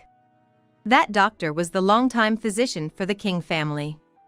Perhaps after years of accommodating the Kings, his skills had dulled? I thought so, feeling fortunate amidst the misfortune. Anyway, if the Kings knew this child was a boy, they would do anything to take him back. I decided to keep silent. The baby's name is Ray. I chose a gender-neutral name for Ray, just in case the Kings ever found out. Ray grew up blissfully unaware of the adults' issues. Meanwhile, the scandal of the Kings didn't die down. Their thoroughly outdated custom of excluding women. Michael's numerous affairs, all excused by succession. These became perfect fodder for a scandal-hungry public. The rumors about the Kings were wildly and fiercely spread. Their reputation affected their business significantly. Their regular corporate customers from hotels and inns started canceling one after another. And the number of walk-in customers decreased. Gradually, their business went into debt. And eventually went bankrupt. Michael and his parents now apparently live in a small apartment. To cover the debts, they had to sell their house and store. Shocked by their downfall, Michael's parents fell ill. Michael now spends his days caring for them. And of course, being looked down upon by the locals, but also the relentless bashing on social media by strangers. Their names, photos, and even their address were exposed online. They've had endless troubles like graffiti on their house and stones thrown at them. To me, it was all their own doing. A family that believed in outdated superstitions and dehumanized people. No matter how famous their confectionery was, who would want to eat it knowing the people behind it lacked any compassion? Watching Ray play with his toys, I thought about it. Here was the boy the Kings had so desperately wanted. It's ironic that they went bankrupt after a boy was finally born. Captured by their own agenda, they lost sight of what it means to be human. Ray looked at me curiously. I decided to stop thinking about them. My revenge was over. It was time to use my time for myself. I made up my mind to pursue something I had been envisioning. As time passed, Ray entered elementary school. At the same time, I decided to rent an apartment. I couldn't keep staying in Marilyn's workplace apartment forever. Besides, I had received a substantial amount of money. I had become a pastry chef, making my own cakes. I rented a small shop to sell them. At first, they didn't sell much, but gradually they became popular through word of mouth. From there, corporate customers like nearby hotels started increasing, and my business got on track. That's why I was able to plan for renting an apartment to live with Ray. I was so happy to be working as a pastry chef again. After all, I hadn't made sweets for a while since marrying into the Kings. But when I made sweets again and saw Ray's smile, my old passion was rekindled. I wanted to make my own sweets again. To see the smiles of people eating them. That was my original starting point. I remembered that. Imagining the smiles of those who eat my creations. That gives me more strength than anything. I may not become as famous as the kings, but that's okay. If I put my heart and soul into it, those who eat it, and everyone around them, will surely smile. Ray and Marilyn enjoy the sweets I make with delight. Just that alone makes my heart feel fulfilled. Despite everything, I am very happy now. I can say that from the bottom of my heart, and I can't help but smile. Women have it easy. Just claim menopause and you can skip work and chores. My husband's words boiled my blood. I couldn't hide my fury at what he said. The changes in my body started after I turned 50. 2 years ago, I was diagnosed with menopause. These 2 years, I've suffered from dizziness, palpitations, hot flashes, and various other symptoms. Even though I'm receiving treatment at the hospital, it's only providing symptom relief and not leading to a complete cure. All this time, my husband, living under the same roof, showed no understanding of my illness. Dizziness? Tiredness? Back pain? That happens to everyone as they age. But to label it menopause and skip work to lie in bed all day? Lucky you. As I lay unable to stand due to dizziness, these were his words. He maliciously interpreted my doctor-advised leave as skiving off for a trivial illness. He repeatedly hurled insults and sarcasm at my incurable condition. But this day was different. He looked down on me with a disdainful laugh. If you have time to show off your illness, at least do some housework, like a wife should. I'm Linda, 52 years old. I live with my husband, David, 3 years my senior. We met through a mutual acquaintance in our late 20s and hit it off immediately. We smoothly continued our relationship and married in our early 30s. Though we occasionally had minor quarrels, David was kind. We both worked hard and lived a peaceful life. We don't have kids, but have supported each other well as a couple. However, a few years ago, our marriage underwent significant changes. I was working full-time but am currently on leave. Due to ill health. Specifically, I started experiencing menopause symptoms in my late 40s, leading to frequent health issues. Initially, it was irregular menstrual cycles and sudden hot flashes, but the symptoms worsened over time, including severe palpitations and sleepless nights. Eventually, it even affected my mental health, causing irritability and depression. Menopause brings about various symptoms over approximately 10 years around the time of menstruation stopping. I had heard about it, but experiencing it myself was far more challenging than I imagined. My symptoms were severe, and on family advice, I started hospital treatment, but there's no cure. The doctor said menopause involves diverse symptoms, so treatment is usually symptomatic. I'm using prescribed medicine and herbal remedies, but they only temporarily alleviate symptoms. It became hard to continue working, so I took leave when I turned 50, 2 years ago. My company allows up to 3 years of leave, and soon I'll have to decide whether to return or resign. I don't want to quit, but there's no sign of my symptoms easing, so resignation looms as a frustrating reality. If I quit, I dread what David might say. Initially, David was concerned and attentive when I fell ill with menopause. He wasn't one to take the lead in household chores, but he used to care when I was unwell. I thought he was kind, but as my health issues dragged on, he started to look at me with annoyance. When I discussed taking a temporary leave from work, he didn't take it well. I don't quite get what's up with your health, but do you really need to take leave? You're not just planning to slack off at home, right? He said, which shocked me. Men also experience menopause, but David, despite his chronic condition, has rarely been unwell. He's always maintained good health, so he seems to view my prolonged unwellness as laziness.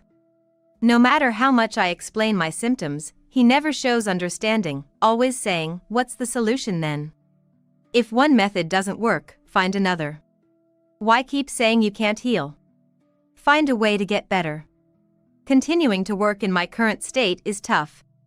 When I expressed my desire to take a leave of absence until my health stabilizes, David, as expected, got furious. However, when I told him that not only my boss, but also my colleagues and juniors, urged me to take a break, he reluctantly agreed, albeit with dissatisfaction. I had resolved to work harder on household chores while I was off work, but there were times when I suddenly felt unwell and couldn't even get up. Standing up made me dizzy, and even sitting down, I couldn't stop sweating, possibly due to hot flashes. Still, when I tried to force myself to vacuum, I was mercilessly struck by severe back pain. I ended up taking medication and enduring the pain, only doing household chores when I felt a bit better. But David still didn't understand. Aren't you better yet? What's the point of going to the doctor? As expected, he gradually started treating me coldly. You know, don't be so dependent all the time. If you're on leave and staying at home all day, why don't you at least finish all the household chores during the day? You can't be feeling sick from morning till night. Coming home to no greeting, dinner that's just cut and cooked, what are you doing at home? David complained more than once when he returned from work. His exasperated size and attitude were shocking to me.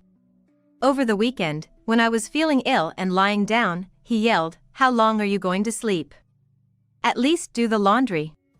David's sarcasm and complaints increased day by day, and there was no more consideration or concern from him. While his terrible attitude hurt me, I also grew increasingly anxious, wondering when my symptoms would heal or if they ever would.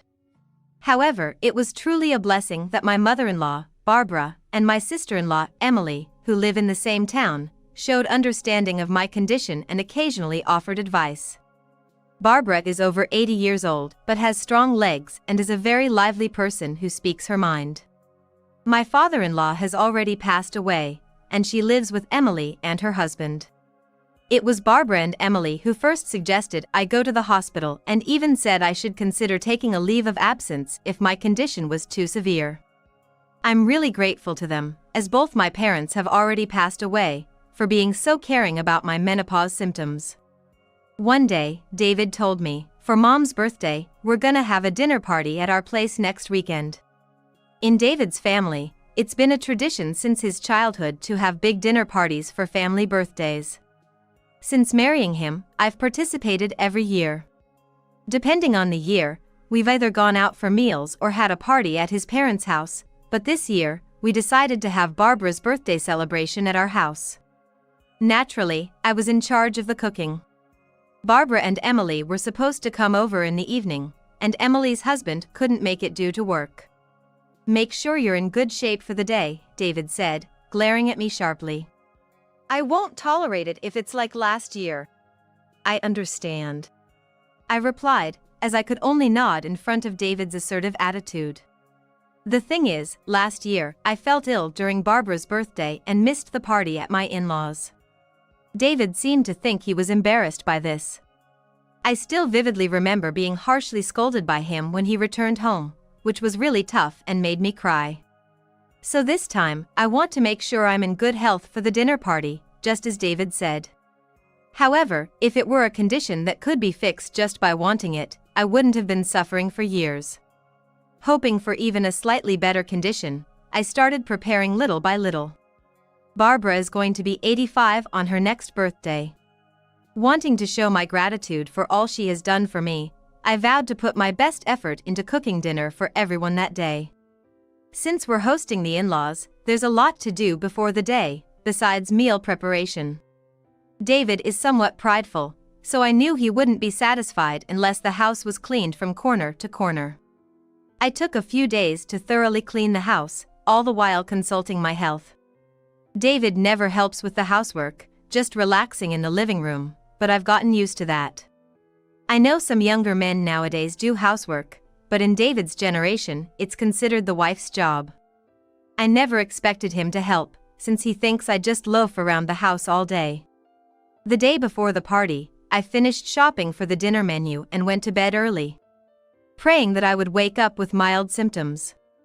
However, on the day of the dinner party, I woke up with terrible headaches and dizziness. When I tried to get up from bed, my vision became all wobbly, and I had to close my eyes. Then, I heard the intense pounding of my heart and was struck with a headache so severe it felt like my head was being hammered. It was one of the worst symptoms I've experienced recently. Nevertheless, I somehow managed to get out of bed, only to be greeted by David's loud TSK from above. Realizing I was unable to prepare breakfast, he grabbed only his wallet and phone, and headed towards the door. He said indifferently, "I'm gonna grab some food. Then, because I feel sick being around you, I'll head over to Mom's place early. Make sure you have dinner ready and greet them properly," and he left the house. Indeed, David was supposed to pick up Barbara and Emily today, but showing up so early in the morning must have been inconvenient for them. His thoughtless words hurt, but I couldn't afford to stay upset. I just drank some jelly drink and took my medicine, lying in the living room until my symptoms settled. But even in the afternoon, my condition hardly improved. The medicine eased the headache, but I felt dizzy and unsteady whenever I tried to get up. I needed to start preparing dinner soon, but I couldn't get my body to move as I wanted. I stood in the kitchen for short periods, taking breaks in between, but time was running out. Feeling desperate, I tried calling David but couldn't reach him. I sent him a message, but he didn't reply. Eventually, it was 5 p.m., still not fully ready, and David returned home with Barbara and Emily. David entered the living room and looked at me sitting on the kitchen floor with a puzzled expression. "You didn't even greet Mom and the others when they arrived. Is dinner ready?" "It's not even set up," he said, and I was at a loss for words. I had made a salad with torn leafy vegetables and tomatoes. But beyond that, I had hardly prepared anything else. Anticipating another scolding, my heart raced with anxiety, and I struggled to breathe, but I decided to apologize and explain the truth. "David, I'm sorry. This is all I could manage. I'm really sorry, but could you order something tasty for the main dish?" "I'm sorry," I said. David's face turned red, and his demeanor changed drastically. "Don't play the sick card now. This is an important dinner, and Mom was really looking forward to it. And you're just trying to embarrass me again like last year?" David was furiously angry, scolding me harshly. "It's not like that. I'm not trying to play the sick card." "You are. It's pathetic that at your age, you can't even manage your own health. You're inconveniencing us all because of your issues." David didn't listen to me and continued to berate me. "Then why didn't you answer the phone? I sent a message saying to eat out. I even sent another email 3 minutes ago asking you to order something. Why are you so insistent on eating at home when you do nothing?" I exploded with pent-up frustration, shouting back loudly. Each word felt like a blow to the head with a metal bat. My vision was so blurred I could hardly see David's face properly. I couldn't hear anything over my own voice and pounding heart, and I was sweating profusely from the heat. The symptoms I had been managing with medication were now coming on strong, and I regretted it a bit, but I couldn't keep silent with David. When my vision finally cleared a bit and I caught sight of David, he was standing there with his mouth agape in a foolish expression. Then our eyes met, and he glared at me, pointing his finger strongly. "What's with that tone of voice? Pretending to be sick and hiding in the house, not doing any housework, you lazy." And then snapping back when pointed out, "You're the worst. Such a wife is unfit, I'm sick of supporting you. If you can't do the housework, then let's get a divorce," he yelled loud enough for the neighbors to hear. Despite my desperate pleas, nothing seemed to affect David. After years together, the fact that David could suggest divorce without hesitation made me feel so miserable that I was on the verge of tears. I had no choice but to agree to the divorce. Just as I was about to speak my agreement, I heard light footsteps. But David, in his rage, didn't seem to notice. "What's the big deal about menopause anyway? Being tired, having stiff shoulders, that's normal for our age. Dizziness and headaches can't be that bad if you're taking medicine. You just want to lie in bed all day, don't you?" Then someone tapped David on the shoulder from behind. It was Emily. With an anger I had never seen before, Emily swung her right hand as David turned around, striking him hard across the cheek. David, hit by a powerful right straight from a 60-year-old woman, fell to the floor, looking up at Emily, bewildered, not understanding what had happened. Hey, sis. Why did you hit me all of a sudden? As he rubbed his cheek, puzzled, Emily glared at him sharply. And you, what's with that attitude? Have you been treating Linda like this for years? Deciding the severity of her illness without being a doctor and berating your wife, you should be ashamed, she yelled furiously. David, always trying to look good in front of his family, had never treated me so coldly. Even when he was berating me with disdain as I suffered from dizziness, he became caring about my health and made coffee himself as soon as Emily visited. I had confided in Barbara and Emily about my illness, but never about David's behavior. I was worried that speaking ill of David, their blood relative, might make them resent me. They might not believe me, as they hadn't seen how he treated me. Even if they did believe and sympathize, I feared how David would retaliate after they confronted him. But now, seeing Emily's actions, I wondered if my thinking had been wrong. What do you mean? It's Mom's birthday party today, and I wanted her to enjoy it. But she ruined the dinner by not cooking, isn't she to blame? David stood up and pointed at me, blaming me further. Then Barbara, who had come into the living room with Emily, glared at David. Are you saying Linda ruined the dinner? That's just your opinion, isn't it? From what I've heard, Linda did as much as she could despite being in pain. When she realized she couldn't finish in time, she contacted you to change the location or order something. I don't want to be celebrated by someone who's unwell. And I'm certainly not happy to be celebrated by a son who only complains after pushing everything onto his sick wife. Barbara spoke firmly to David. Then Emily asked, did you just leave Linda alone when you knew she was unwell and come to our house? Well, what could I have done? There are many things you could have done, like helping with housework or being considerate of her condition. Didn't I tell you to be more caring toward Linda when she first started feeling unwell? You just found it bothersome, didn't you? David was at a loss for words, cornered by Emily's sharp comments. It seemed Emily had told David to be more attentive to me after I started feeling unwell, but David's behavior made it clear he hadn't heeded her words. Why do you and Mom always take her side? Menopause isn't even a real illness. Being tired or having palpitations, that happens to everyone as they age. Women who just want to be lazy call it an illness and make themselves out to be patients, David continued to justify himself. Emily sighed and began to explain. You might not know this, David, but I also suffered from severe menopause symptoms. It's only recently that they've settled down, but they were so bad that I quit my job 10 years ago. You're saying that a disease that forced me to quit my job isn't real? Hearing Emily's words, David froze, looking stunned. I had talked to Emily soon after my menopause symptoms started. She told me that she had suffered from menopause at the same age as me and had to temporarily stop working before eventually resigning. She didn't want to quit her job, but there was no sign of recovery, so after consulting with her family, she decided to prioritize her health. I knew Emily had quit her job around the age of 50, but I didn't know the reason until she told me. Thinking back, I realized that I hadn't seen her around that time. We mainly communicated by email because she couldn't meet due to her poor health. It was really tough back then. I thought it might never get better. But Michael, my husband, told me to quit my job and take it easy, Emily said. Michael, Emily's husband, is 5 years younger than her. His work involves irregular hours and night shifts, so he couldn't attend the dinner.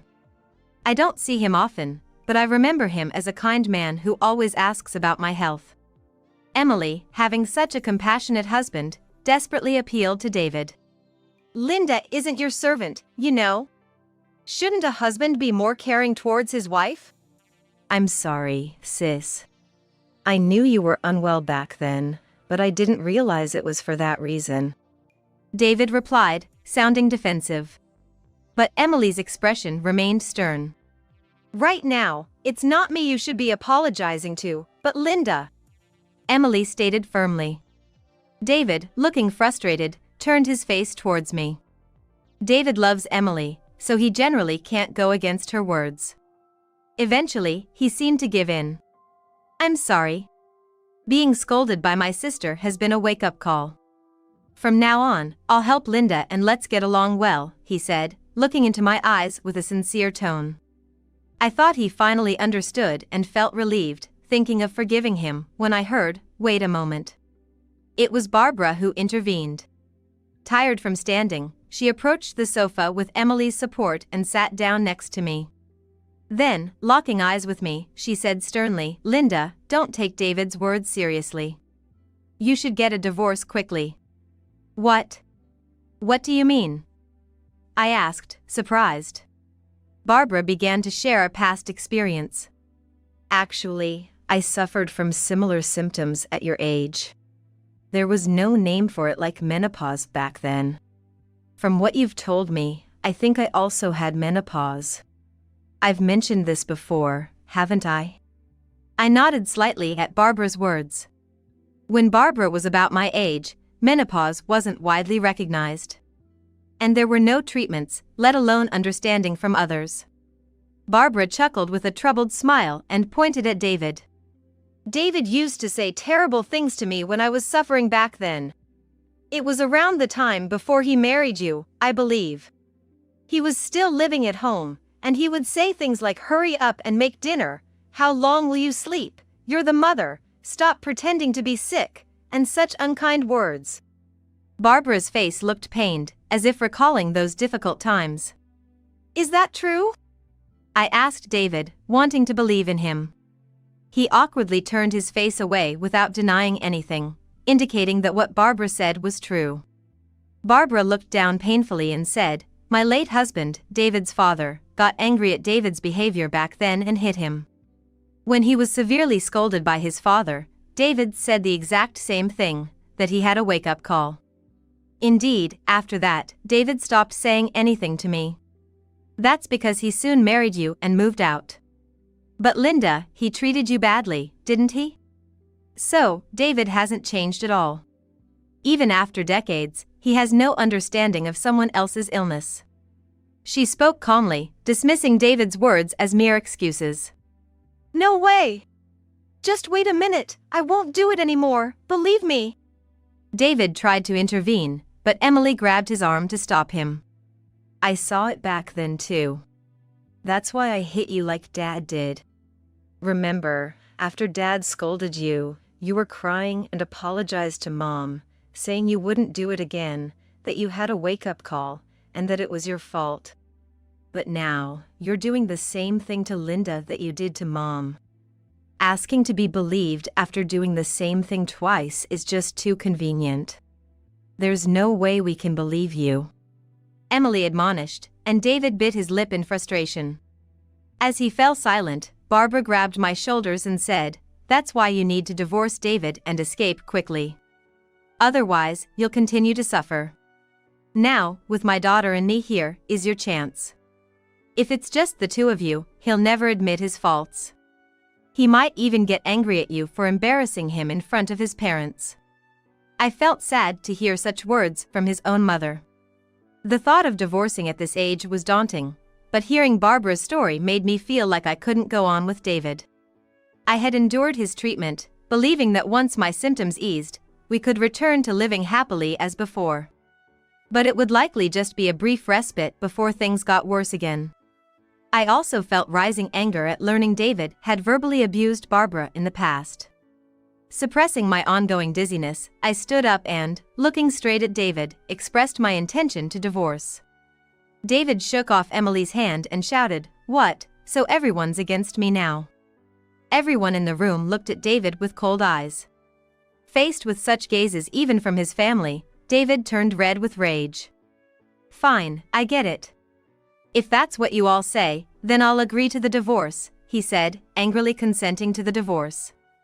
The dinner party was cancelled, and Barbara and Emily went home. David stayed at a hotel. Our divorce proceeded without any dispute over property division and was finalized smoothly. Afterward, I focused on recuperating from my condition, living alone after separating from David. About half a year later, I received a call from David, whom I hadn't been in contact with at all. Since leaving him, I had moved into an apartment and was living alone, regularly visiting the hospital for my treatment. As expected, the call was filled with David's selfish demands. I had been feeling better recently without any stress, but the call from David gave me a bad feeling. He had a pre-existing condition that, according to him, worsened after our divorce and him living alone. Yet, David always boasted about perfectly managing his own health. He even used that to insult me when I was unwell, calling me lazy for not getting better sooner. Why did it get like this? You said you could manage your health perfectly, right? I retorted, although I knew the reason. David's idea of managing his health was shallow, just choosing what to eat from the meals I prepared, considering balance. He never had to cook from scratch because I always planned the meals with his health in mind. Moreover, since he never did any household chores, his living standards plummeted over the past 6 months. His diet consisted of convenience store meals and retorts, only showering, not cleaning, which inevitably led to his deteriorating health. I won't be able to live like this. That's why I want you to take care of me. It's been half a year, your illness must be cured by now, he said without any remorse. Apparently, he first turned to Emily and Barbara, but Emily was busy caring for Barbara and couldn't help. Reluctantly contacting me as a last resort, David pleaded. Though I wanted to refuse, he was, after all, my husband for many years. I thought of ignoring him, but David said, "Then at least come and look at the album I found in the closet. If you don't want it, I'll throw it away." I hesitated, thinking it might be old photos, including good times with David and Barbara's family. Despite being disillusioned now, our relationship was good back then, and there were photos with Barbara and Emily. I decided to go and pick out my part of the photos from our former home. The house we lived in until half a year ago was dirtier than before, possibly due to neglect. Empty convenience store meal containers were left on the table, making me frown involuntarily. "Without you, I don't have time to clean. It's hard to move when I'm feeling unwell," David excused himself without being asked. He looked unexpectedly well, despite claiming to be unwell. Moreover, despite seeking care in anticipation of worsening health, what David really wanted was cleaning, laundry, and meal preparation. It seemed like he just wanted a housekeeper. After some hesitation, I replied, "You don't look injured and seem perfectly fine. Why don't you stop slacking off and take care of yourself?" At this, David narrowed his eyes displeasedly and retorted, "You know my illness affects my internal organs and nerves, right? Don't judge just by appearances. I'm really suffering, and you dare accuse me of slacking off." He spat those words out. I just stared at him coldly in response, and he started to stutter. Suddenly, David stopped. And, taking a deep breath, "I was wrong to say that to you when you were suffering. I'm truly sorry and have reflected deeply. I won't do it again, so please." Before he could finish, I firmly declined. "Sorry, but I can't take care of you. I'm still dealing with menopause myself, and I can't trust your repentance." Then, a desperate David clung to me, seemingly without any concern for how he appeared. "Please, I could be hospitalized at any time due to my worsening condition. Medication alone isn't enough, proper diet management is essential, and I'm in trouble without you. Please, I'm begging you." While David seemed genuinely remorseful, I remembered what Barbara and Emily had told me about his past actions. "They say he only apologizes deeply when he wants to blame you for not forgiving him." Recalling her words, I shook my head slowly. I was already overwhelmed with my own issues and not in a position to take care of someone else. If I went back to living with and caring for David, the stress would likely exacerbate my menopause symptoms again. I couldn't go back to square one after finally starting to feel better. It's impossible. "If you really need care, use a caregiving or helper service," I told him, explaining these options.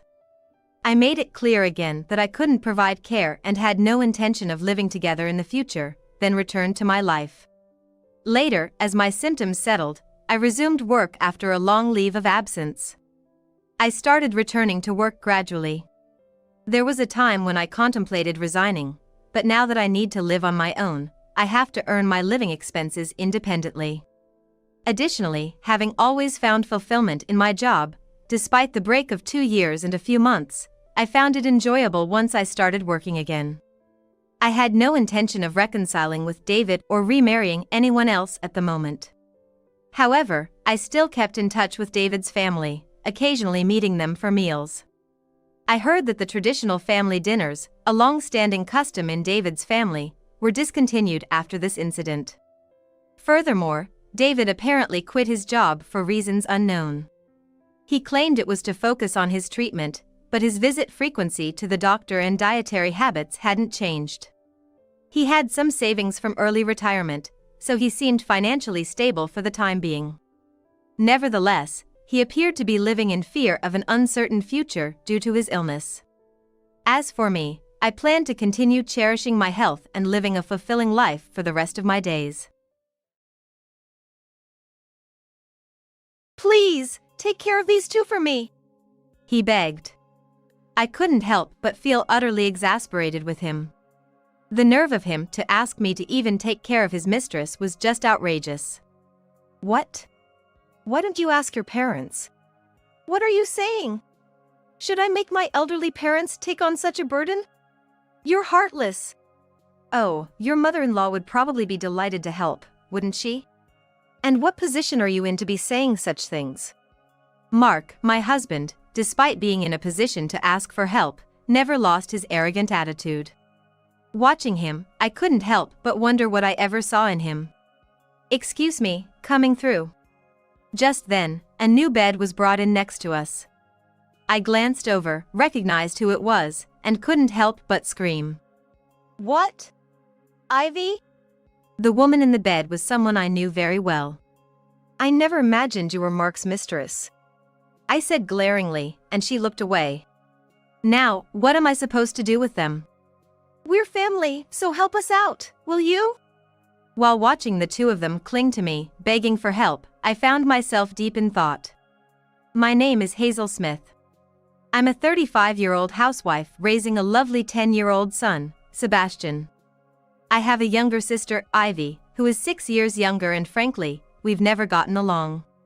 Ivy was irresponsible and ran off with a man as soon as she graduated high school. I'm sorry, Hazel. I know I shouldn't be causing you stress right now.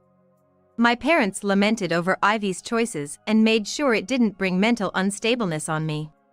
They didn't want to worry me as I was pregnant at the time. However, they had no choice but to inform me after Ivy ran off with all the family's savings. That news did indeed cause me great mental distress. Are you okay, Hazel? You need to prioritize your baby now. Mark had supported me during that time. He suggested I go back to my parents' place for the birth, which turned out to be a great help. It allowed me to support my parents financially with my savings and safely deliver Sebastian. By the way, I've since been repaid by my parents for that money. Thank you, Mark. Your suggestion really helped me feel at ease. Don't mention it.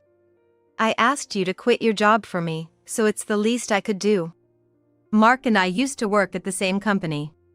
Mark had been my mentor at work. I admired how diligently he taught me, and his confession led to us dating. When I became pregnant with Sebastian, we decided to marry. He said, "I want my wife to be at home. If you don't mind, would you quit your job?" So, I decided to leave my job for marriage. Despite some regret about leaving work, it allowed me to support my family, which in hindsight, was a good thing.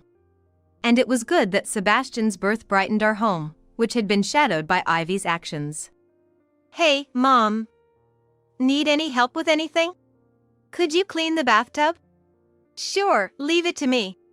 Sebastian, now a big boy, is still so sweet and adorable. He plays energetically every day, does his homework when I ask. Sebastian's current obsession with helping around the house often had him asking if there was anything he could do. His excitement and willingness to help always bring a smile to my face. All done. Thank you. Here's your allowance for helping out. Yay! He was thrilled, though I wondered if his eagerness to help was partly for the allowance.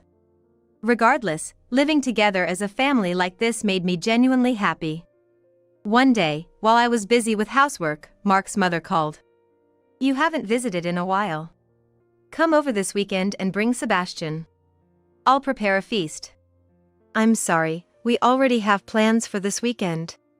Really? Is it something that can't be rescheduled to another weekend?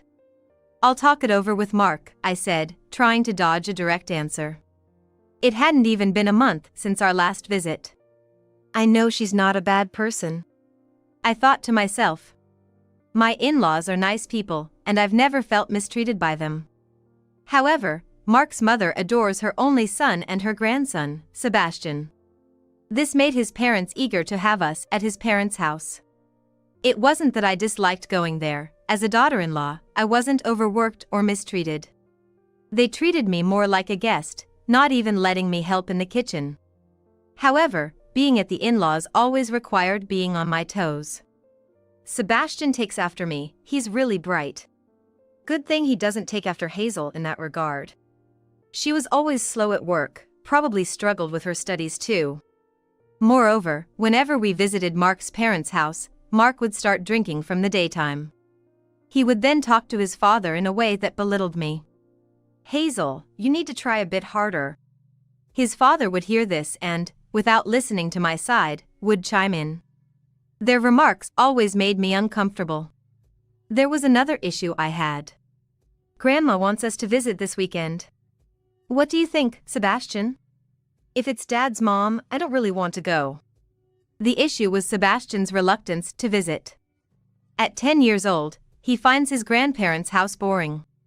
Their neighborhood is quiet with no parks or natural areas to play in. The backyard could have been a play area, but it's full of my father-in-law's flowers, making it difficult to run around. So, Sebastian brings his homework and PC games, but "You don't need to do homework, Sebastian, you're smart enough. We don't understand these games and no fun, let's talk instead." They'd take away his entertainment. And my protests were met with a dismissive sure, from them, and Mark told me, it's okay once in a while. It's understandable, considering how uninteresting those visits were to him. "I'd rather go out with you and Dad than visit Grandma's." Sebastian would sometimes suggest to Mark, but he would dismiss it, saying, visiting my family is our outing.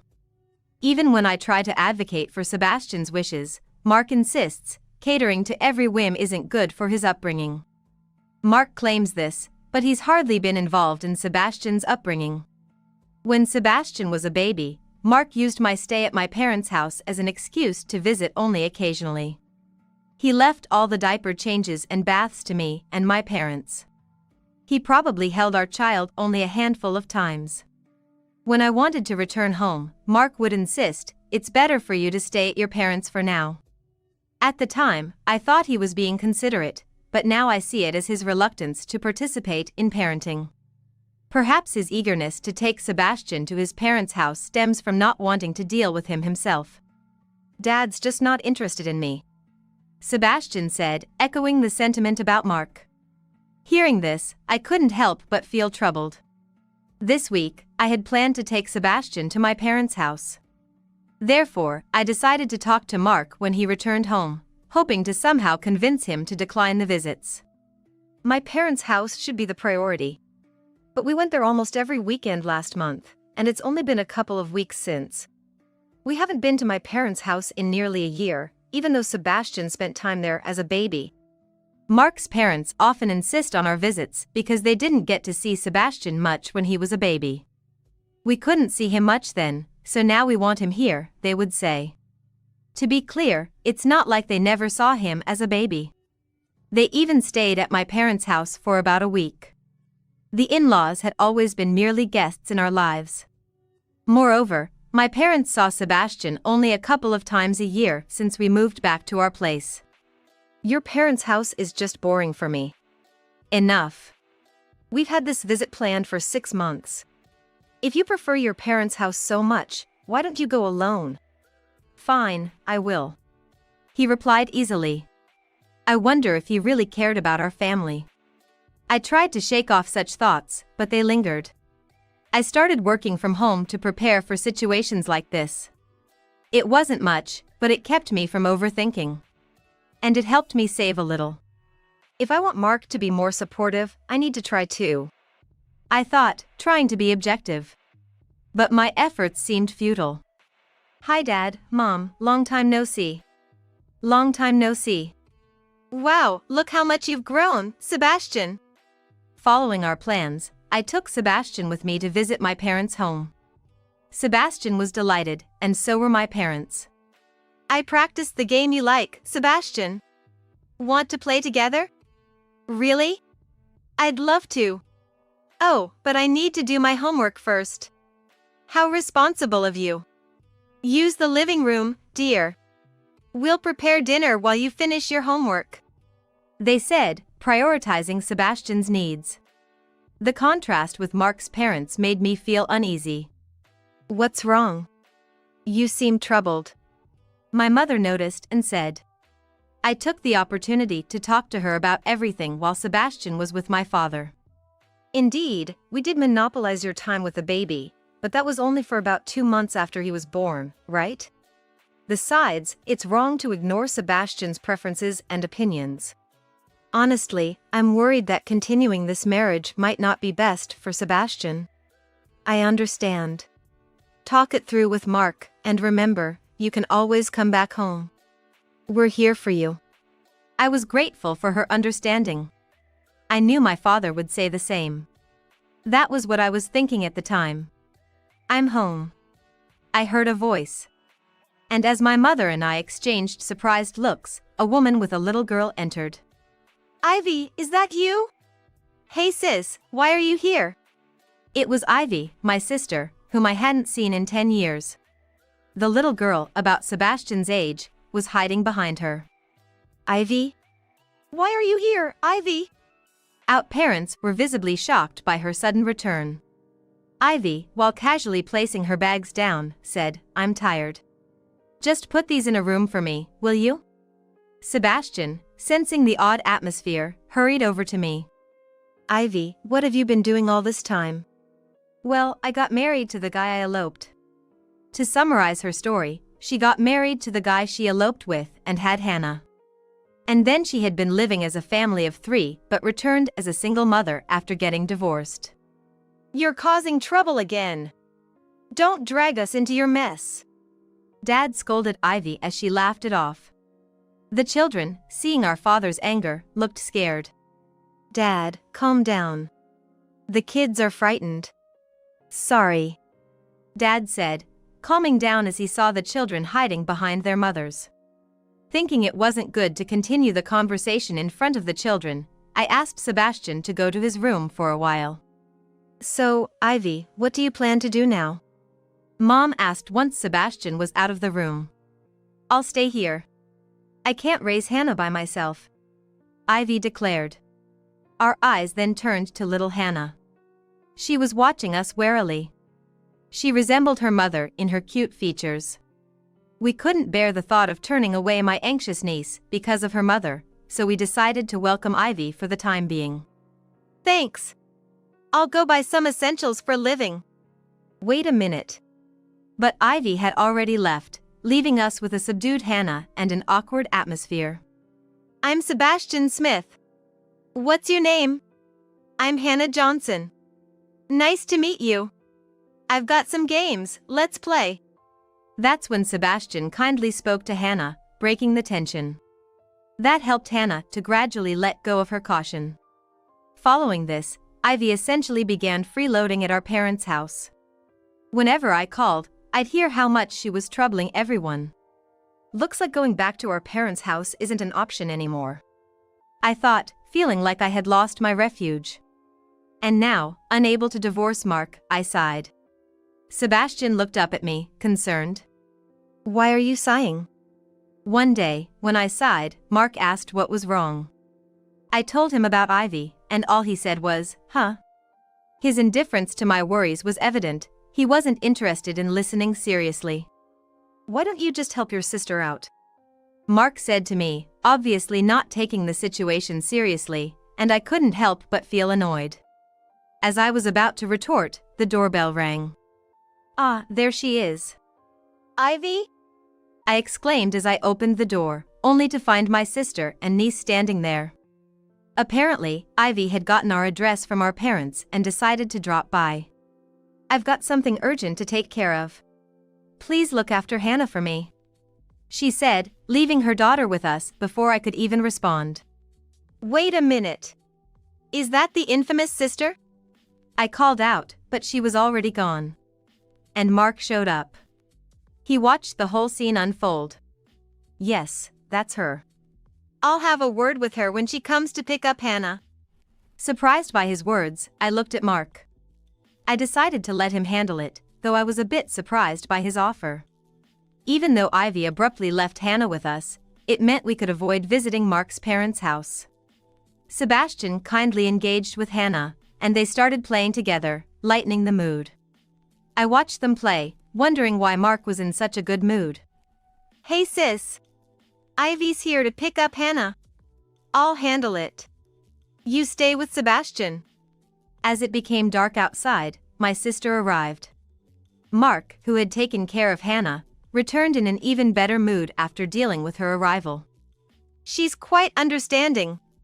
Said it was just an emergency this time and she'll be more careful in the future. Really? I replied, a bit skeptical, but after that day, Ivy stopped coming to our house. She also seemed to have calmed down at our parents' house. Meanwhile, Mark started working late and going on sudden business trips, saying I've been busy these days. Since Mark had explained to his parents that he was too busy to visit, I didn't have to go there anymore, but I still found it suspicious. It was right around that time. Next weekend, I have to go on a business trip. It's going to be a bit longer this time. Oh, really? Take care. Mark was scheduled to go on a business trip for about a week. I said, smiling, though I still had my doubts. Hey, can I come over? I called my parents, learning that Ivy was away. I decided to take Sebastian and visit them. Sebastian immediately invited Hannah to play. It seemed that Hannah had warmed up to Sebastian, as she happily accepted his invitation with a smile. Welcome back. I'm sorry we couldn't be of more help. It's okay. I never expected Ivy to return like this. Hey, you too.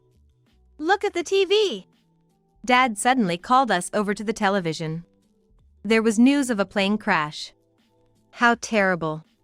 Looks like there are a lot of injured. The victims had been rescued, but it seemed most of them were seriously injured. As my mother and I were expressing our concerns, I received a call from an unknown number on my smartphone. Hello? Yes, Mark Smith is my husband. What? How come? What happened? It's Mark. He was on that plane and has been rushed to the hospital. The call was from the hospital. I left Sebastian with my parents and hurried to the hospital. Amidst the plane crash, which resulted in some fatalities, it appeared that Mark had survived but sustained serious injuries. I'm Mark Smith's wife. Mrs. Smith, right this way, please. A nurse guided me to his room. There was Mark, lying in the hospital bed. Mark. Hey Hazel. Surprisingly, Mark seemed quite lively. I asked for details. And I found out that he had become paralyzed from the waist down. The worst part is that it was supposed to be a romantic trip with my lover. Lover? Yeah, didn't you realize? The business trips were a lie. His words left me frozen in shock. Mark, without any sign of remorse, continued. Both she and I are now paralyzed. You're the only one who can take care of us. What are you talking about? My concern for him vanished, replaced by disbelief and fading affection. At the same time, the affection for Mark also disappeared. Please, take care of both of us. I was utterly dismayed by what he said. It was absurd to think that he expected me to take care of his mistress as well. Why don't you ask your parents? What? Make my elderly parents take care of us? You're heartless. Oh, your mother-in-law would probably be happy to do it, right? And what position are you in to say such things? Despite being in a position to ask for help, Mark maintained his arrogant demeanor. It made me wonder why I ever fell for him. Excuse me, coming through. A new bed was wheeled in. I looked over and gasped in shock. What? Ivy? It was someone I knew all too well. She had apparently been brought to the same room because she was with Mark. The woman there, Mark's mistress who had been brought in alongside him, was none other than Ivy, my own sister. You were Mark's lover? I glared at her as she looked away. Mark, unabashed, explained.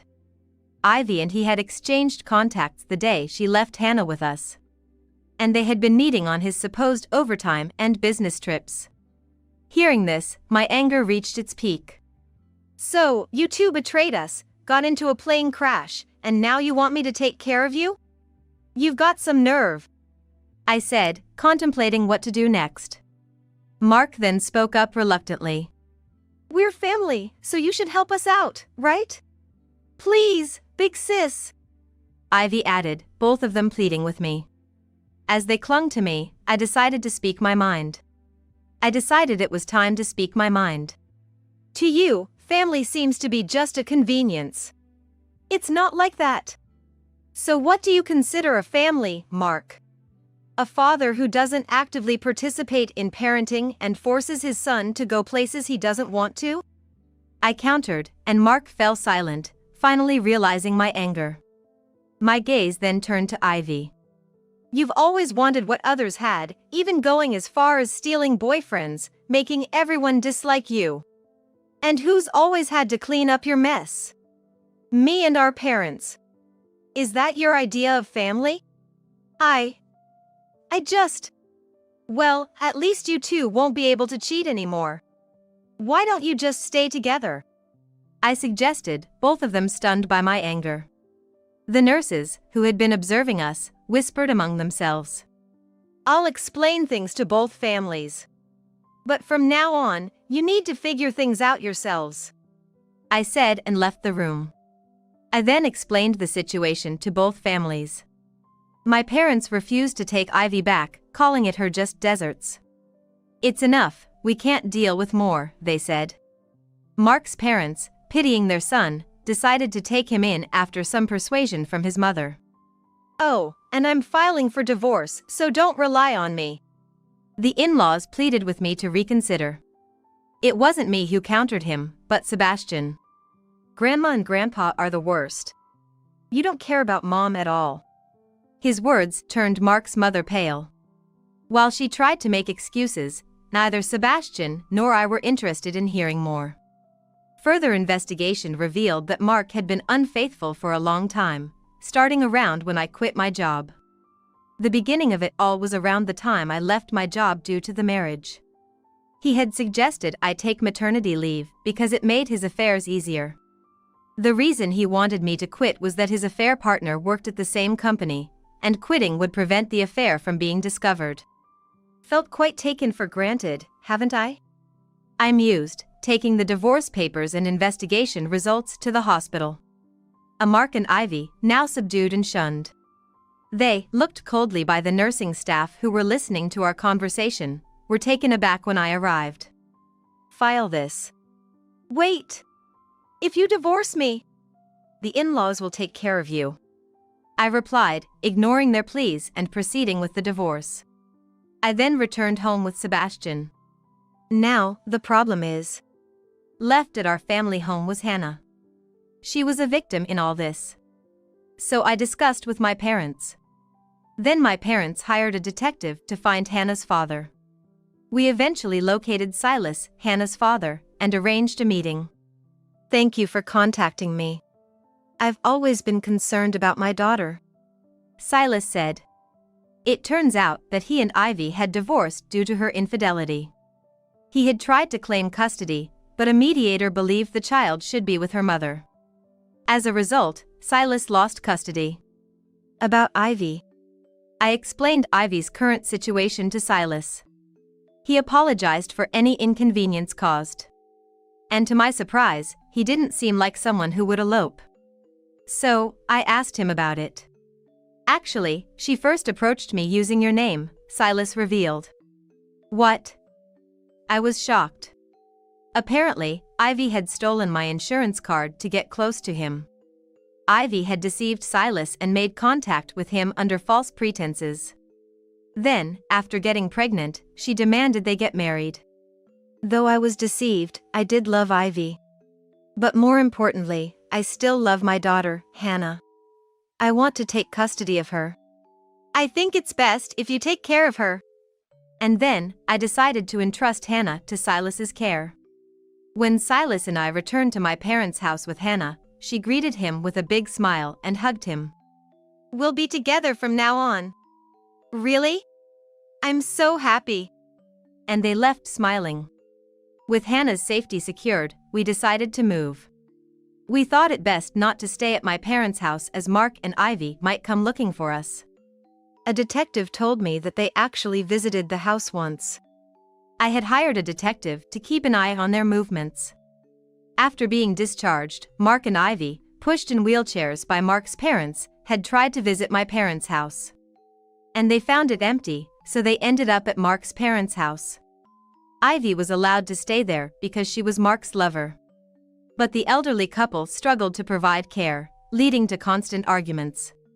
Well, that's to be expected. Mark, Ivy, and even Mark's parents were all selfish. They always tried to enforce their will. There was a balance only because there were people who would tolerate it. Like me and my parents.